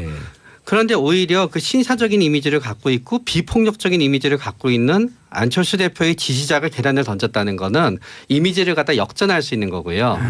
그리고 그 행사의 전반적인 분위기가 안철수 대표에 대해서 그렇게 호의적이지 않은 분위기였는데 거기에서 만약에 안철수 대표가 계란을 맞았다 그러면은 본인들이 오히려 굉장히 코너로 몰리고 지역 감정으로 몰릴 수 있었는데 그렇죠. 오히려 본인이 맞음으로 인해서 사태를 갖다 역전시킬 수 있고 안철수 대표를 갖다 더 심리적으로 궁지에 몰 수 있게 됐고 더 당당하게 됐기 때문에 오히려 의연하게 대처하고 마음속으로는 야 이거 오히려 잘된 일이잖아라고 생각했었을 것 같아요. 우리 속담에도 그런 말이 있잖아요. 맞은 사람은 발 뻗고 자지만 때린 놈은 발 뻗고 못 잔다. 그러나 실제로 상담을 해보면 그렇지 않아요. 상담해보면은 왜 하필 계란인가 해서 또 이제 자기 병원 얘기로 가지 마시고요. 왜 하필 계란이에요? 계란을 왜 던지냐고요 도대체. 그래서 사실은 마음 같아서는 계란보다 더 심한 걸 던지고 싶어요. 이게 정치인을 법적으로도 살짝 피하고 효과는 극대화시키고 그렇기 때문에 응징의 뜻도 있고 그러면서 뻥 터지고 그런 다음에 약간의 재산상의 피해도 줘요. 옷을 세탁해야 되니까. 그래서 그거는 좀 사족처럼 달린 것 같은데. 사실 그 계란 던지는 것도 불법입니다. 사실은 미국 같은 데는요, 지금 계란도 테러 행위로 지금 돼 있고요. 그러겠네요. 저스틴 비버가 이제 아시는 것처럼 이웃에다가 계란 던졌다가 엄청난 배상금을 물어줬잖아요. 그래서 사실 계란을 던졌을 때 이제 재물이나 이렇게 그 재산에 손괴를 입힐 수가 있죠. 특히 뭐 페인트 같은 경우 또는 뭐 자동차 같은 거 던져놔서 굳어버리면 잘 안 지기 때문에 페인트가 벗겨질 수도 있고 그리고 또 그게 뭐 아주 운 나쁘게 그분 눈으로 들어갔다 그러면 또 크게 망막 손실을 오길 수 있기 때문에 아주 법적으로는 못 던지게 돼 있어요. 근데도 던지는 거죠. 그리고 또 뭐 날개를 던졌다고 맞았다고 해가 고소한 사례도 별로 없기 때문에 아직까지는. 근데 이제 과거에는 밀가루도 많이 뿌렸거든요. 그렇죠. 밀가루도 많이 뿌렸고 졸업식 때는 왜 또 밀가루 뿌려요? 옛날 교복 사실 이게 이제 우리나라 풍습은 아니고요. 외국에서 들어온 풍습이고 저 영국에 가면 이튼 칼리지라고 있잖아요. 제가 우연히 거기 졸업식을 가본 적이 있는데 아주 명문인데 거기서도 밀가루를 뿌리더라고요. 그리고 교복을 막 찢어요. 그리고 교복을 팔고 교복을 다 벗어가 이렇게 던집니다. 그래가지고 저도 고등학교 때 졸업을 하는데 제가 이제 1년 늦게 졸업했거든요. 근데 우리 동기들이 이제 미리 우리도 졸업한 친구들 갖고 제 교복을 다 찢고 막 밀가루 뿌리고 그게 이제 새 출발의 의미였어요. 카니발의 의미, 카니발. 생겼던. 그러니까 저는 하이리무신. 그렇죠. 저도 이제 고등학교 졸업할 때 영문도 모르고 했는데 알고 봤더니 그 이튼 칼리지 전통이더라고요. 이튼 스쿨의 전통이더라고요. 고등학교 나오셨어요? 그러니까 이게 우리가 닭이 있고요. 닭보다도 어린 거죠. 갑자기 계란을 집중해. 아니요. 계속 계란을 집중해. 근데 닭을 던지지 아니 근데 닭보다 나중은 병아리인데 병아리도 못 던져요. 아주 병아리도 못 던지는데 완전히 처음 시작하는 의미로 던지는 건 계란이 되게 되는 거고요. 그렇기 때문에 애송이라는 의미도 있게 되는 거고 새 출발의 의미도 있게 되는 거예요. 원래 위원장님 우리 방송 나와서 왜 이러세요? 원래 이게 바이킹 말입니다. 원래 아니 이게 농담이 아니라 바이킹 원적으로 에깅이란 말이 있는데 이게 영어로 에깅이에요. 이 계란을 던진다는 에깅 그렇죠. 동사가 있습니다. 에그라는 말 동사를 쓰는데 이 동사로서 에그는 달걀을 던진다는 뜻도 있지만 원래 뜻은 뭐냐면 선동하다는 뜻이 있어요. 그래서 이제 엣지하고 같은 어원이에요. 그래가지고 풀은 엣지란 말이 이제 코너로 몰아간다는 뜻인데 throw 엣지. throw egg. 그러니까 throw egg가 뭐냐 그러면 그러니까 그 push the edge라 그러면 네. 말 그대로 이제 그 코너로 mon다는 뜻이거든요. 그렇죠. 그게 바이킹 말이에요. 그래서 이제 그 바이킹 말에서 선동을 한다는 뜻이 코너로 몰아가지고 이제 궁지에 빠뜨린다는 건데 그게 네. 이제 에그하고 같은 어원이니까 사람들이 계란을 던지게 된 거죠. 대단하세요. 원래는 이런 걸 좀 해오셔야죠. 아, 진짜 뭐 제가 모르던 전공이 거였어요. 그거니까. 아니 계란에서 병아리 타기. 그래서 뭐 그 이 원래는 라튼 에그를 던집니다. 그렇죠. 썩은. 달걀을 던지고 이제 그렇게 하는 건데. 아 영국 발음은 라튼이네. 미국 발음은 라튼. 예, 근데 저는 아무것도 안 해요.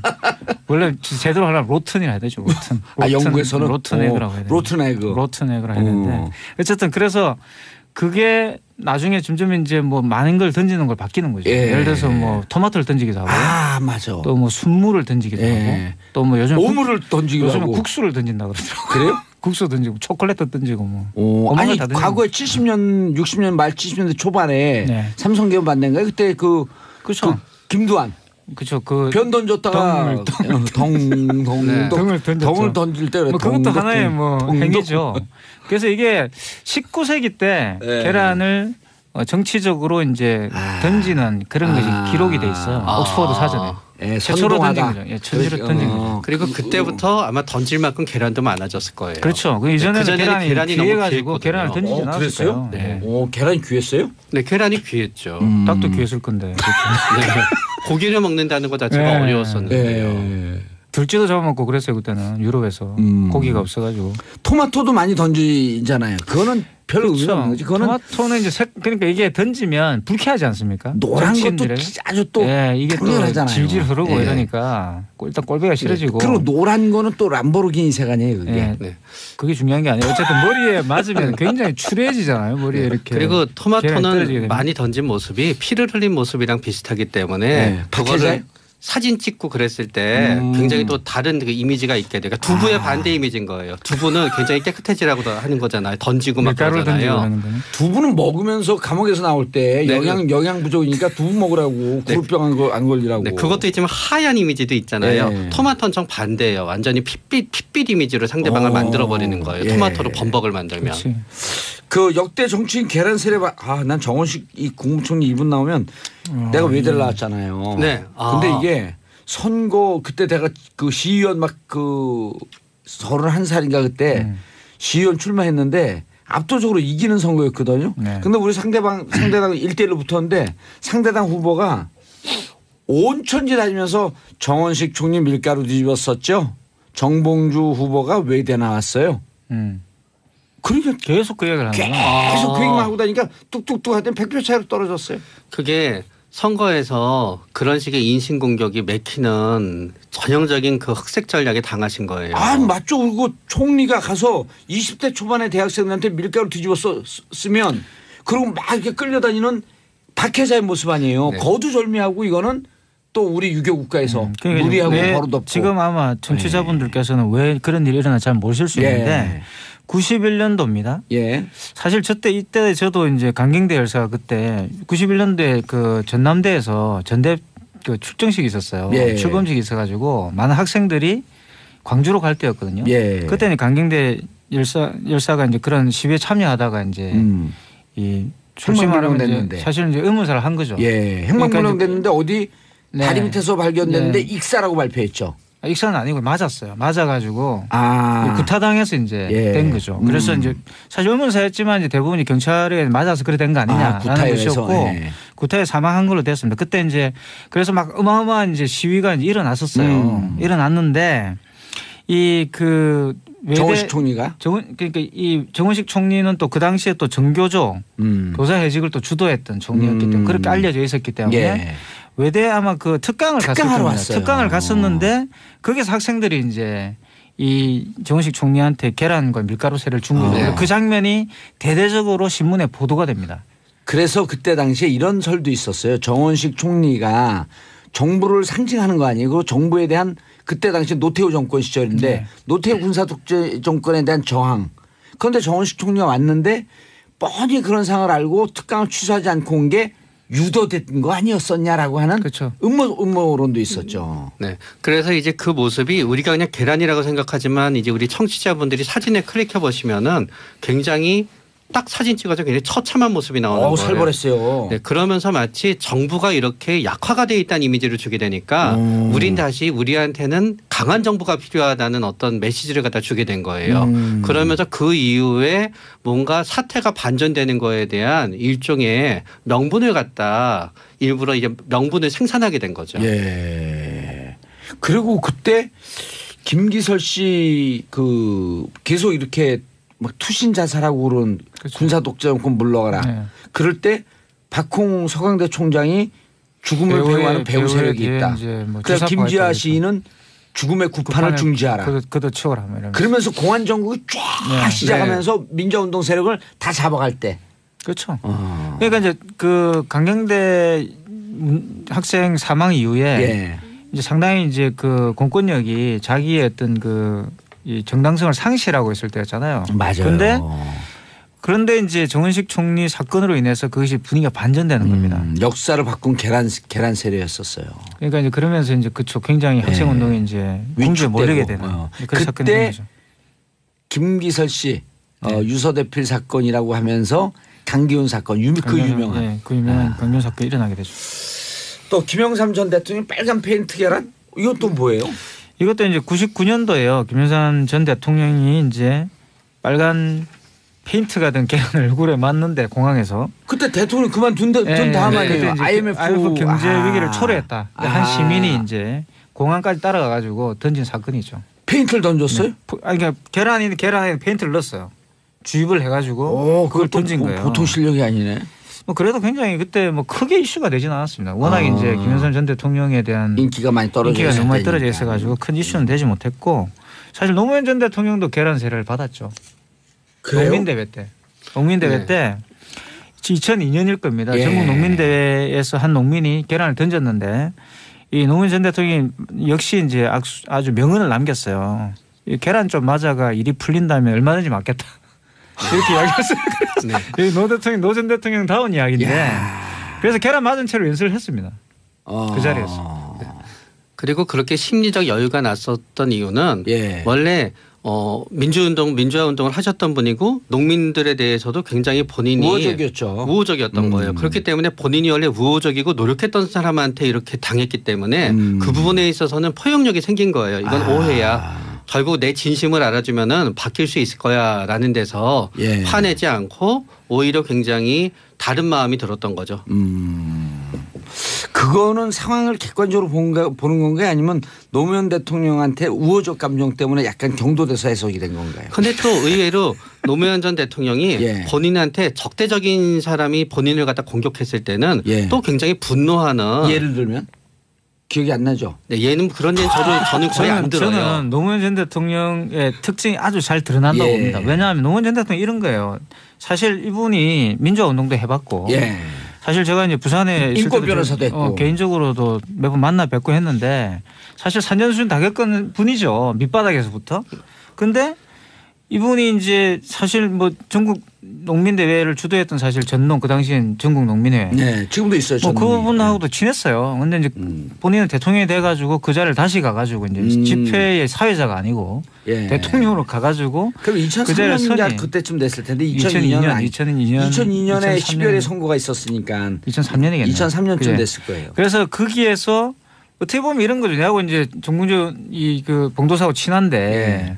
입장이 바뀌었다 이거죠. 일치가 바뀌어가지고 만나가지고 야 우리 다 아는 사이에서 왜 그래?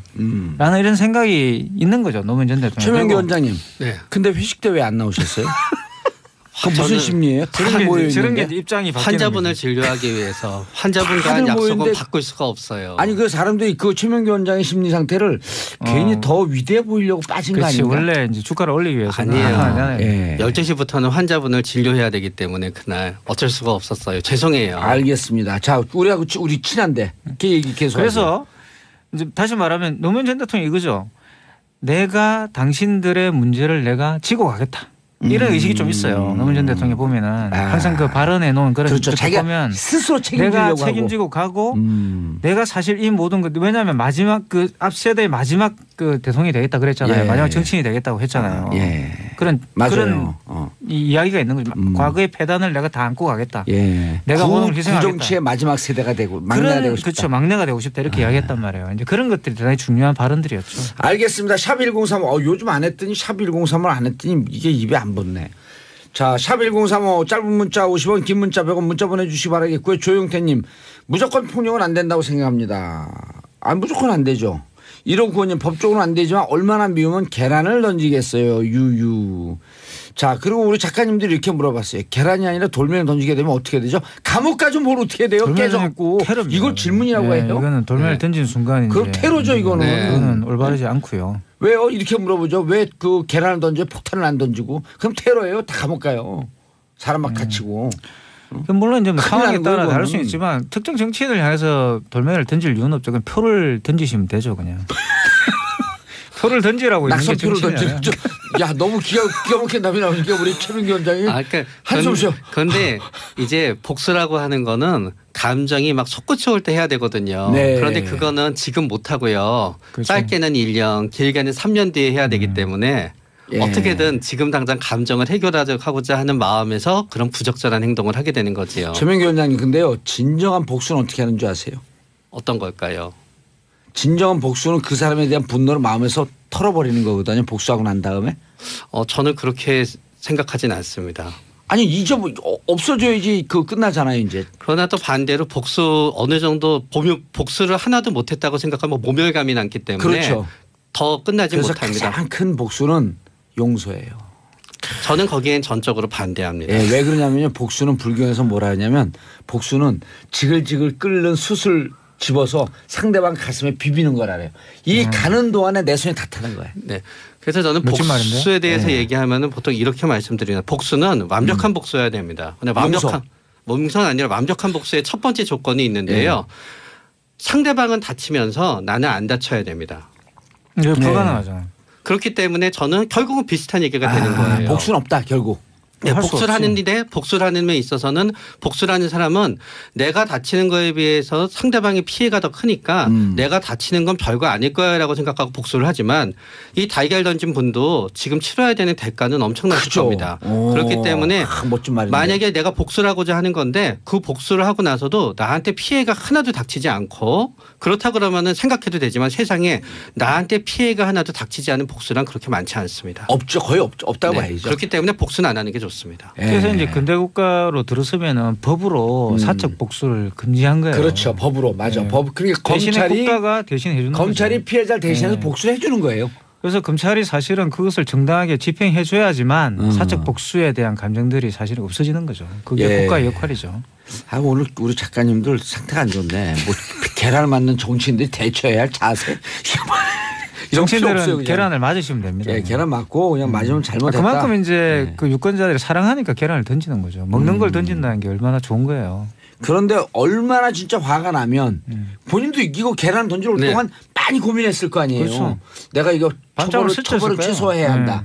그러나 내가 분명 국민들에게 분명히 이 안철수를 흔드는 사람들에 대해서 분노하고 있다는 것을 보여줘야 된다. 여기까지 짧게 생각한 거예요. 이렇게 성공함으로 인해서 되레 안철수 후보의 의원의 대표의 지지율이 떨어지고 국민들이 떠난다고 하는 것을 몰랐던 거죠. 네, 맞아요. 그런 문제가 생기는 거죠. 예. 안타까운 거죠, 그게. 네. 그러니까 계란을 준비한다는 것은 이제 말씀하셨던 것처럼 아주 면밀하게 고민을 했다는 이야기죠. 예비 업무. 그렇죠. 예비 업무를 한 거죠. 그러니까 왜냐하면 그 충동적으로 던지면 항상 계란을 갖고 다니지 않잖아요. 터지죠. 점심용으로 계란을 가져온 이런 사람 별로 없는데 그러면 뭐 계란을 가져왔다는 거 아니에요. 계란 갖고 남의 집에 들어가고 후라이 한번 해볼게요. 딱 해서 후라이 먹고. 하필이면 그때 계란이 있어서 던졌다. 이건 말이 안 되잖아요. 그러니까. 그렇죠. 아니면 가게에서 우연히 가져왔다든지 그것도 그렇죠. 아니고. 근데 그런 게 말이 안 되죠. 계란을 던지기 위해서 가져온 거죠. 피의자이신 분은.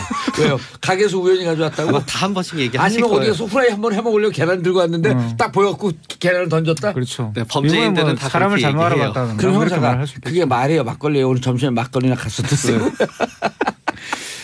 그래서 이제 계란을 던지는 행위는 상당히 정치적 행위는 맞습니다. 예. 알겠습니다. 자, 최명기 원장님, 이태강 교수님 꾸벅 인사하세요. 네, 네. 감사합니다. 예. 자, 저는 내일 10시 50분에 10시 5분에 다시 찾아뵙겠습니다. 평화를 살아가는 대한민국 국민 여러분, 날이 춥습니다. Don't worry, be happy.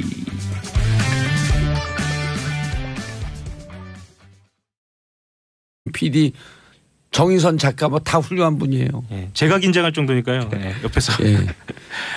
제가 왜 검찰 이야기를 좀 주연 드리냐면요. 작가, 본표 작가 다 훌륭한 분이에요. 이 수상의 영광을 모두에게 돌립니다. 이번 주 시사인보도 얘기를 좀 하려고 합니다. 예, 주간지 시사인보도 얘기를 하려고 하는데요.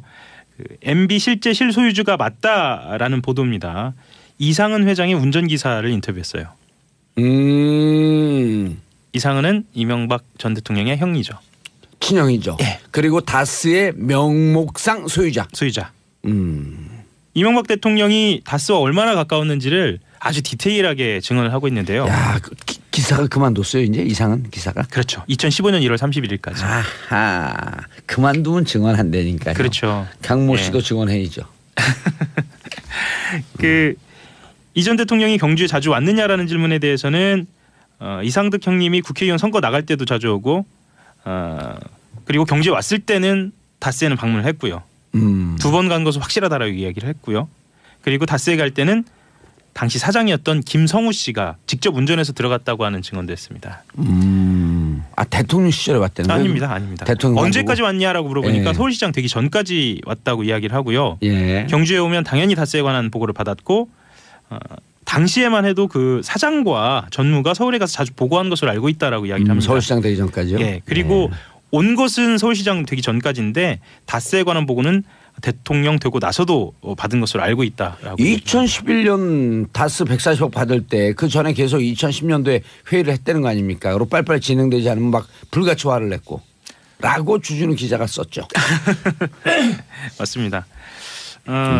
그리고 좀 주목할 만한 것은요. 예. 그 다스가 이 전 대통령의 소유라고 확신하게 된 계기에 대해서 이야기를 하는데요. 입사한 지 3개월 만에 알았고 그리고 2008년까지 다스는 100% 수기장부로 쓰여졌다라고 이야기를 합니다. 수기장부라고 하는 것은 전선하지 않았다. 그렇죠. 기록 남기지 않았다. 예. 그리고 이상은 회장이 당시 김성우 사장에게 요즘도 동생이 돈 가져가냐라고 묻기도 했다라고 운전사가 증언을 하고 있습니다. 어허. 예. 놀라운 얘기가 계속 쏟아지는데요. 예. 실소유주와 관련된 증언들이 계속 나오고 있는데요. 예. JTBC 얘기도 좀 더 해야 할 것 같아요. 예. 오늘 다스 얘기로 쫙 가네요, 그냥. 그럴까요? 2부 3부에 다스 얘기 없나 보죠? 그 이명박 전 대통령이 이 1996년도에 종로 국회의원 선거에 나오고요. 예. 2002년도 서울시장 선거에 나오잖아요. 예. 그때마다 다스에서 십수명이 선거 지원을 나갔다 이런 예. 이야기입니다. 그리고 당시 상황을 조금 더 살펴보면은요. 3에서 4개월 정도 가 있었던 사람도 있었고 예. 급여가 또 다스에서 나갔다는 겁니다. 다만 이명박 전 대통령은 2007년 한 월간지 인터뷰에서 딱 한 명만 있었다 이런 얘기는 했었고요. 조금 더 들어가 보면요. 예, 계속 들어가세요. 그냥 감질나게 하지 말고 쫙쫙 들어가요. 예, 쫙쫙 들어가 보겠습니다. 예. 자서전도 샀다는 거예요. 이것도 트럭으로. 다스에서요? 예. NBA 자서전을요? 예, 신화는 없다라는 자서전. 당시에 베스트셀러니까 사서 보신 분도 많으실 거예요. 근데 따져보니까 베스트셀러가 초기에 베스트셀러로 진입하기 위해서는 좀 구매가 좀 있어야 하잖아요. 그렇죠. 예. 사재기죠, 사재기. 말하자면 사재기인 거 아니냐라는 의혹임과 동시에 그만큼 다스에서 얼마나 이명박 전 대통령을 귀하게 여겼는지를 보여주는 당연하죠. 증거가 되겠습니다. 자기 회사로 간주가 되니까. 예. 이것뿐만 아닙니다.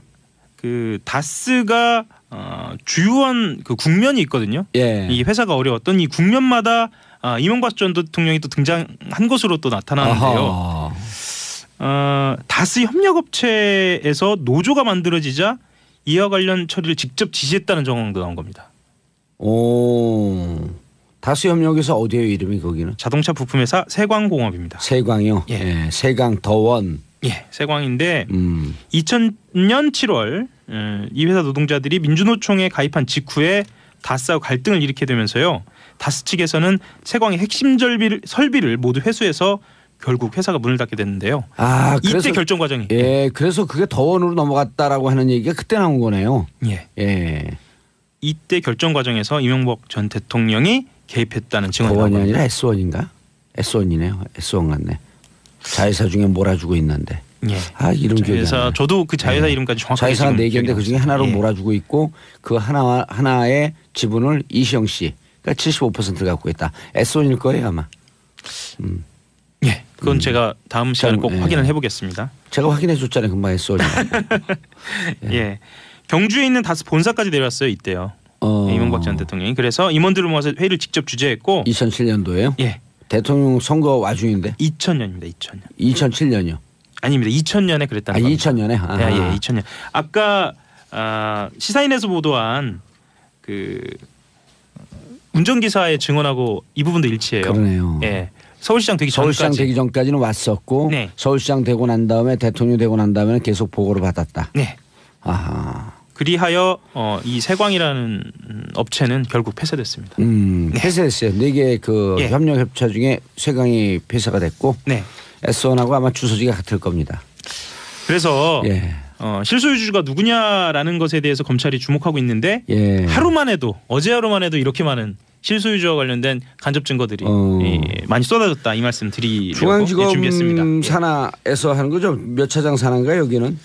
아직 그 재배정 예, 재배당 되지는 않고요. 만약에 재배당을 하면 특수부에서 재배당을 받을 것으로 그렇게 보입니다. 근데 문제는 그때 당시에 BBK 수사했던 특수부 팀들, 예, 그 팀들이 지금 다 검찰 내에 요직에 있어요. 요직에 있죠. 예, 그분들 속거래를 각오하지 않으면 안 되고요. 그리고 중앙지검 윤석열 지검장님, 그리고 중앙지검 검사 1차장, 2차장, 3차장 한동훈 차장님이죠. 차장님들. 기자들이 이렇게 달리는데 못들 하고 계세요? 수사하기 싫은 건가요? 못하고 있는 건가요? 안 하고 있는 건가요? 기자들은 날라다녀. 하호영, 주진우 날라다녀요. 그런데 뭐 하고 있지 검찰은? 낮은 포복이에요? 물밑에서 열심히 하고 있는 것으로 좀 얘기를 저도 말씀을 드리고 싶은데 예. 요즘은 좀 그런 것 같지는 않네요. 요즘 물 밑에서 열심히 하다가 이제 물 위에서 열심히 하네요. 열심히 해야죠. 기자들이 이렇게 열심히 기사 쓰는데 온 국민이 궁금하잖아요. 다스에 대해서. 검찰 같은 경우는 일단 깃발을 들면 또 움직이거든요. 예. 빨리 깃발을 좀 들어야 할 것 같습니다. 깃발 드세요. 안 그러게 되면 다스 수사하지 않는 뒤에 정봉주 있다. 기승전 정봉주. 예. 예. 알겠습니다. 다음 뉴스. 뭐라고 밖에서 궁시렁궁시렁 그런 거는데 뭔지 잘 모르겠어요. 최경환. SBS 단독 보도 예. 하나 소개를 드리려고 하는데요. 최경환 의원이 국정원에 청와대 상납금을 늘려달라고 직접적으로 요구한 정황이 포착이 됐는데요. 이것도 검찰발입니다. 예. 남재준 전 원장 때 얘긴데요. 매달 5천만 원이던 청와대 특수활동비 상납금이 예. 이병기 전 원장이 취임한 뒤에 1억 원으로 2배 늘었거든요. 예. 이때 최경환 의원의 요구가 있었다는 거예요. 청와대 상납금을 늘려줘라. 네. 그럼 다 알고 있었다는 얘기인데요. 다 알고 있었다는 얘기죠. 근데 본인 청와대 늘려주면 아하 추정이 되네. 본인이 한번 1억 받았 거로 검찰이 지금 기소했잖아요. 예. 청와대 올려주면 덩달아 자신의 것도 올라갈 수 있으니. 양수겸장인가요? 청와대는 광팔고. 예. 최경환 의원님 이 1억 청와대 준 돈 누구 돈인지 아세요? 제 돈입니다. 제 돈이기도 합니다. 제 돈. 하호영 돈도 되죠. 예. 여기 듣고 계신 분들 돈입니다. 듣고 계신 모든 청취자분들의 돈입니다. 보는 라디오 보고 계신 시청자분들의 것도 됩니다. LA, 멕시코, 아르헨티나, 호주, 캐나다 모든 전 세계에 살고 있는 분들 그분들의 가족이 낸 돈으로 당신이 받았어요. 최경환 씨 정신 차리세요. 감옥 가고 싶어요? 자, 그래서 구속영장 청구했고요. 예. 어떻게 될 거라 보세요? 불체포 특권을 갖고 있는 현역 의원이죠. 그래서 예. 영장 심사가 열리려면 체포 동의안이 국회에서 통과돼야 합니다. 예. 이건 홍준표 대표가 또 어떻게 판단하냐고도 좀 관련이 돼 있을 것 같아요. 그렇죠. 예, 이거 체포한 그리고 지금 임시국회가 열렸기 때문에 네. 최경환 소식은 잠시 후에 언니 뉴스에서도 달아요. 그렇죠. 또 언니들이 최경환 싫어해요. 그런가요? 그러면 왜 그러냐 우리 돈 다 훔쳐갔으니까. 그것도 우리 보이니까. 돈이죠. 그렇죠. 그러면. 예. 자 다음 뉴스. 다음 뉴스 트럼프 한번 갈까요? 트럼프 한번 할까요? 예. 트럼프의 일상이 공개됐어요. 성추행 주문.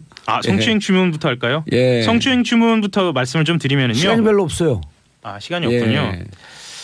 성폭력 피해 고발 운동인 미투의 파장이 도널드 트럼프 미국 그런데 본회의는 여야가 합의된 날짜에만 열립니다. 합의된 날짜 22일에? 네. 아하. 그럼 20일 지금 회기 중이니까 네. 최경환 의원을 현직 의원님으로 체포하려면 체포 동의안이 통과해야 된다. 네. 과반수 출석과 과반수 찬성. 이건 뭐 떼놓은 당사 아니에요, 그럼? 홍준표 자유한국당 대표가 제일 먼저 보내고 싶어 할 텐데. 그럼 너무 쉽게 통과가 될 것 같아요. 그럼요. 그때 아니 그 통과되라는 데는 민주당이 다 반대표 던져보지 한번. 그래도 통과될 거요? 무슨 말씀이세요? 그래도 통과돼요? 설마요. 그래요? 근데 이제 설마 일부러 사람들하고 이러시는 거고요. 네. 지금 자유한국당은 굉장히 속내가 복잡하실 겁니다. 예, 이 본회의에 전원이 참석해서 반대했을 경우 후폭풍이 두렵잖아요. 그렇죠. 참석해갖고 찬성하면 또 대구 가면 돌 맞을 것 같고. 그렇죠. 그리고 이제 본회의에 참석을 안 하자니 방탄국회 논란이 다시 일 것 같잖아요. 그렇죠. 그래서 세비 깎자. 세비 2.7% 올리고 본회의도 안 나오냐. 그럼 다른 사람들 잘 몰라도 우리가 계속 얘기할 건데. 그렇죠. 무노동 무임금을 주장해야죠. 아니 네. 그래서 저는 이 뉴스를 보면서 드는 생각이 이 국회의원들한테 면책 특권을 준 게 불체포 특권인가요? 뭐 이걸 준 게 그 군사 독재 시절에 뭔가 국회 안에서만이라도 뭔가 발언을 제대로 해라라는 의미에서 준 거잖아요. 근데 지금 보면 이 면책 특권이나 불체포 특권이 뭔가 국회의원들이 불법을 저지른 국회의원들이 빠져나가는 수단처럼 이용하는 듯한 느낌을 받아요. 그런 제 받은 게 아니라 그 40년 전부터 받았어요. 그래서 네. 국회도 그렇고 검찰도 그렇고 경찰도 그렇고 안기부도 그렇고 단점이 있어요. 우리나라 개혁의 단점은. 개혁 당사자가 개혁을 추진해야 된다는 거예요. 아무도 안 해요. 예를 들어 우리 정봉주 정치적 개혁하자. 그럼 우리가 개혁하는 게 아니라 청취자분들이 개혁에 칼을 드는 거거든요. 네. 근데 국회 이런 데만 안 그래. 자기들이 해야 되는 거야. 그래서 저는 이번 기회에 이 국회의원의 면책 특권에 대해서 다시 한번 생각해보는 계기를 마련했으면 어떨까 국회의원들이 싶은데. 항상 국회 바꾸겠다고 하면서 꺼내드는 여러 가지 카드 중에 하나가 그거예요. 없애버리면 되죠. 어차피 안 돼요. 네, 어차피 안 근데 돼요. 의미도 있긴 해요. 네. 여전히 그러니까 자칫 잘못하면 검찰이나 이런 경찰에서 힘이 너무 세졌을 네. 경우에 국회가 위축될 수는 있거든요. 항상 네.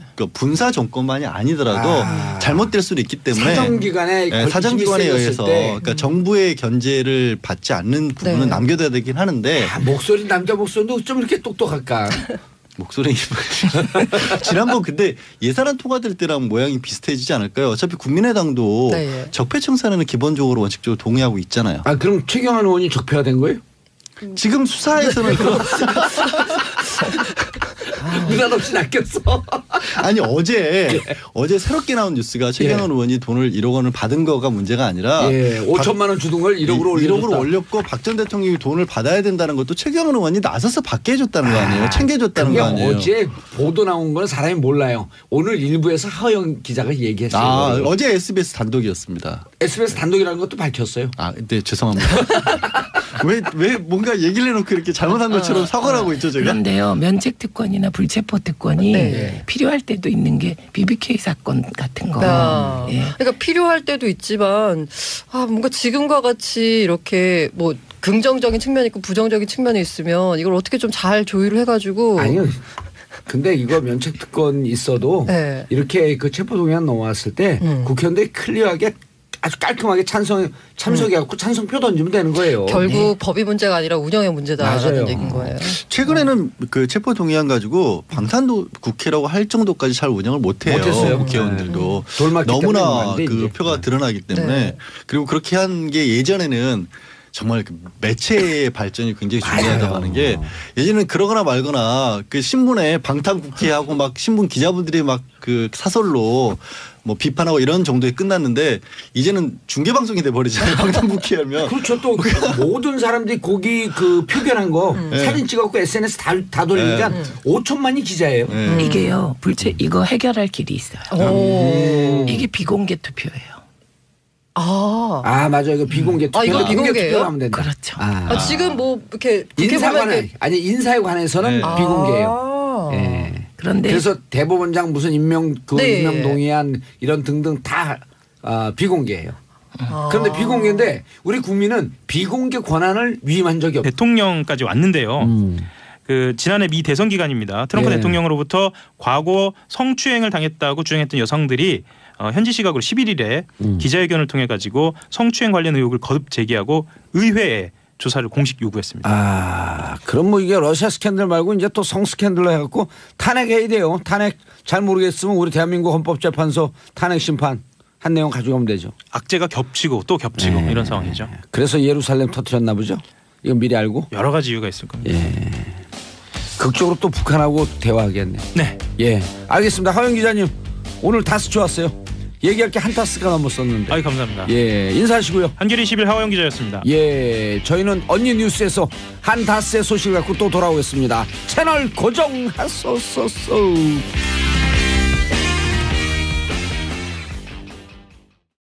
정봉재 정치쇼 몇 부죠? 2부 시작했습니다. 여봐요. 모르잖아요. 2부 시작했습니다. 2부 순서 들어가겠습니다. 저 비웃은 거 아니었죠? 아닙니다. 소개도 안 했는데 어떻게 비웃습니까? 아 그래요? 비웃으면 그냥 얼른 문 열고 나가시라 그랬더니 자 언니 뉴스 추우신데 어떻게 오셨어요? 안녕하세요. 낚였어요. 소개하기 전에 들어오지 말라 그랬죠. 자 최민희 의원님 방금 남자 목소리가 나왔어요. 안녕하세요. 최민희 의원님 자리하셨습니다. 안녕하세요. 네. 감기 걸렸어요? 그러니까 목소리가 섹시해졌어요. 감기 걸려갖고? 네. 오 혼자만의 생각? 아 진짜 뭔가 어투도. 아 저도 감기 걸렸어요. 전 요게 맥시멈으로 온 감기예요. 근데 봉도사님이 감기 걸리면 목소리가 방정 맞아지고 의원님이 걸리면 목소리가 부드러워지네요. 근데 뭐 방정 맞아졌어요? 지금 억지로 내서 그래요. 힘이 들어갖고. 네. 소개도 안 받으셨는데 지적하시네요. 네. 다 낚였어요. 자 양지열 언니 변호사. 안녕하세요. 양재입니다. 예. 자. 반론을 제기하기도 힘들어요. 아니, 이제. 심지어 그 기분이 언니 안 변호사는 김어준도 언니라고 하던데. 왜 다른 방송 카라 진행자까지 접혔어요. 옷이나 펴고 얘기하세요. 고란사의 중앙일보. 안녕하세요. 판이 튀고 있어요. 중앙일보 고란입니다. 아니 제가 제 기사가 나오면 소심해서 댓글을 보거든요. 근데 예. 댓글 중에 그 고란사의 고란 기자님이구나. 기사하고 아무 상관없이 깜짝 놀랐어요 진짜 댓글 보고. 예, 얼마나 많은 사람이 듣고 있게요. 그리고 우리 그런 거밖에 기억이 안 나요 사람들이. 가긴 그래서 여기 나와갖고 어떤 사람들 내가 막 부정적으로 얘기하니까 그거 싫어하는 출연자들인데 긍정적으로 얘기하면 기억이 안 나요. 계속 이지아 변호사를 내가 1년 동안 공격했거든요. 그랬더니 새벽 2시에 이지아 변호사 부산에 있는 친구가 술 먹고 전화했더니 막 욕하더니 뚝 끊어요. 나 이지아 친구인데 그랬더니 개 엑색색색 소리 뚝 끊어요. 근데 그래서 이지아 변호사한테 물어봤어요. 누구냐 그랬더니 30년 전에 만나고 못 만난 친구. 친구를 찾아주셨네요. 잠시만 예. 이상가족 상봉을. 자, 첫 번째 뉴스 누구예요? 순서가? 제가 진행하겠습니다. 예, 최민희 의원님, 최경환 의원 태포동이 아니래. 체포동의안 공이 국회로 넘어왔다. 그럼 국회에서 축구하는 거예요 이제? 공이 넘어왔다. 네, 이제 국회에 체포 동의안이 넘어오면요. 아유 가련해 죽겠어. 가련사의 최민희야. 본회의에 보고된 때부터 24시간 이후 예. 72시간 그냥 이내에 퇴근하고 쉬세요 오늘. 그럴 순 없죠. 예, 계속하세요. 네, 표결해야 하거든요. 본회의가 22일 날 열립니다. 22일. 네. 예. 그런데 그렇게 되면 하루가 지난 23일 오후 2시에 본회의부터 표결이 가능해요. 예. 그런데 중요한 건 이날이 임시국회가 끝나는 날이라는 겁니다. 예. 예. 밖에서 지금 작가분들이 안쓰러웠고 가능하면 다른 패널들이 구라를 많이 풀어주세요. 최민의래. 너무한다 진짜. 최민의. 의리. 예. 최민희 의원님 분량을 좀 다른 분들이 대신 소화해달라. 그러게요. 예. 그러면 22일 날 전에 어떻게든 표결을 해야겠네요. 붙여야겠네요. 안 그러면은 표결 아니죠. 22일 날 열리니까. 네. 그러니까 이제 그 시민 여러분께서는 임시국회가 뭐 며칠부터 며칠 11일부터 23일 열린다 그럼 본회의가 매일 열리는 줄 아세요. 근데 그렇지가 않다는 거예요. 저는 국회는 해봐도 매일 열리는 줄 알아요. 그렇죠.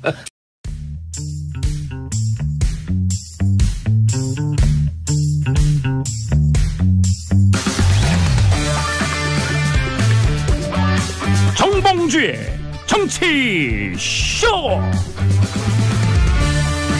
안녕하세요. 시대의 양심 마성의 중독성 대체 불가 정봉주의 정치쇼 정봉주입니다. 자, 지금 이 시각 여러분이 가장 많이 찾아본 실시간 검색어 뉴욕 맨하튼 테러 용의자 포함 4명 부상 경찰은 테러로 규정했습니다. 자, 수능 등급 컷 수능 성적표 오늘 공개죠. 검색어에 올랐습니다. 오늘 성적표 배부합니다. 자, 그리고 최강 한파 서울 첫 한파주의보 그리고 또 많이 찾아본 우병우 영장 3번째 구속영장 청구. 자, 이 중에 봉도사가 찾아본 봉도사가 고른 오늘의 실시간 검색어는 우병우 구속영장 청구입니다. 국민에게 스트레스를 줄 거냐? 법원 정신 차릴 거냐? 정신 차리세요. 자, 첫 곡 wet wet wet 마음이 젖었어요. wet wet wet의 love is all around 온 세상이 사랑이 천지다 듣고 돌아오겠습니다.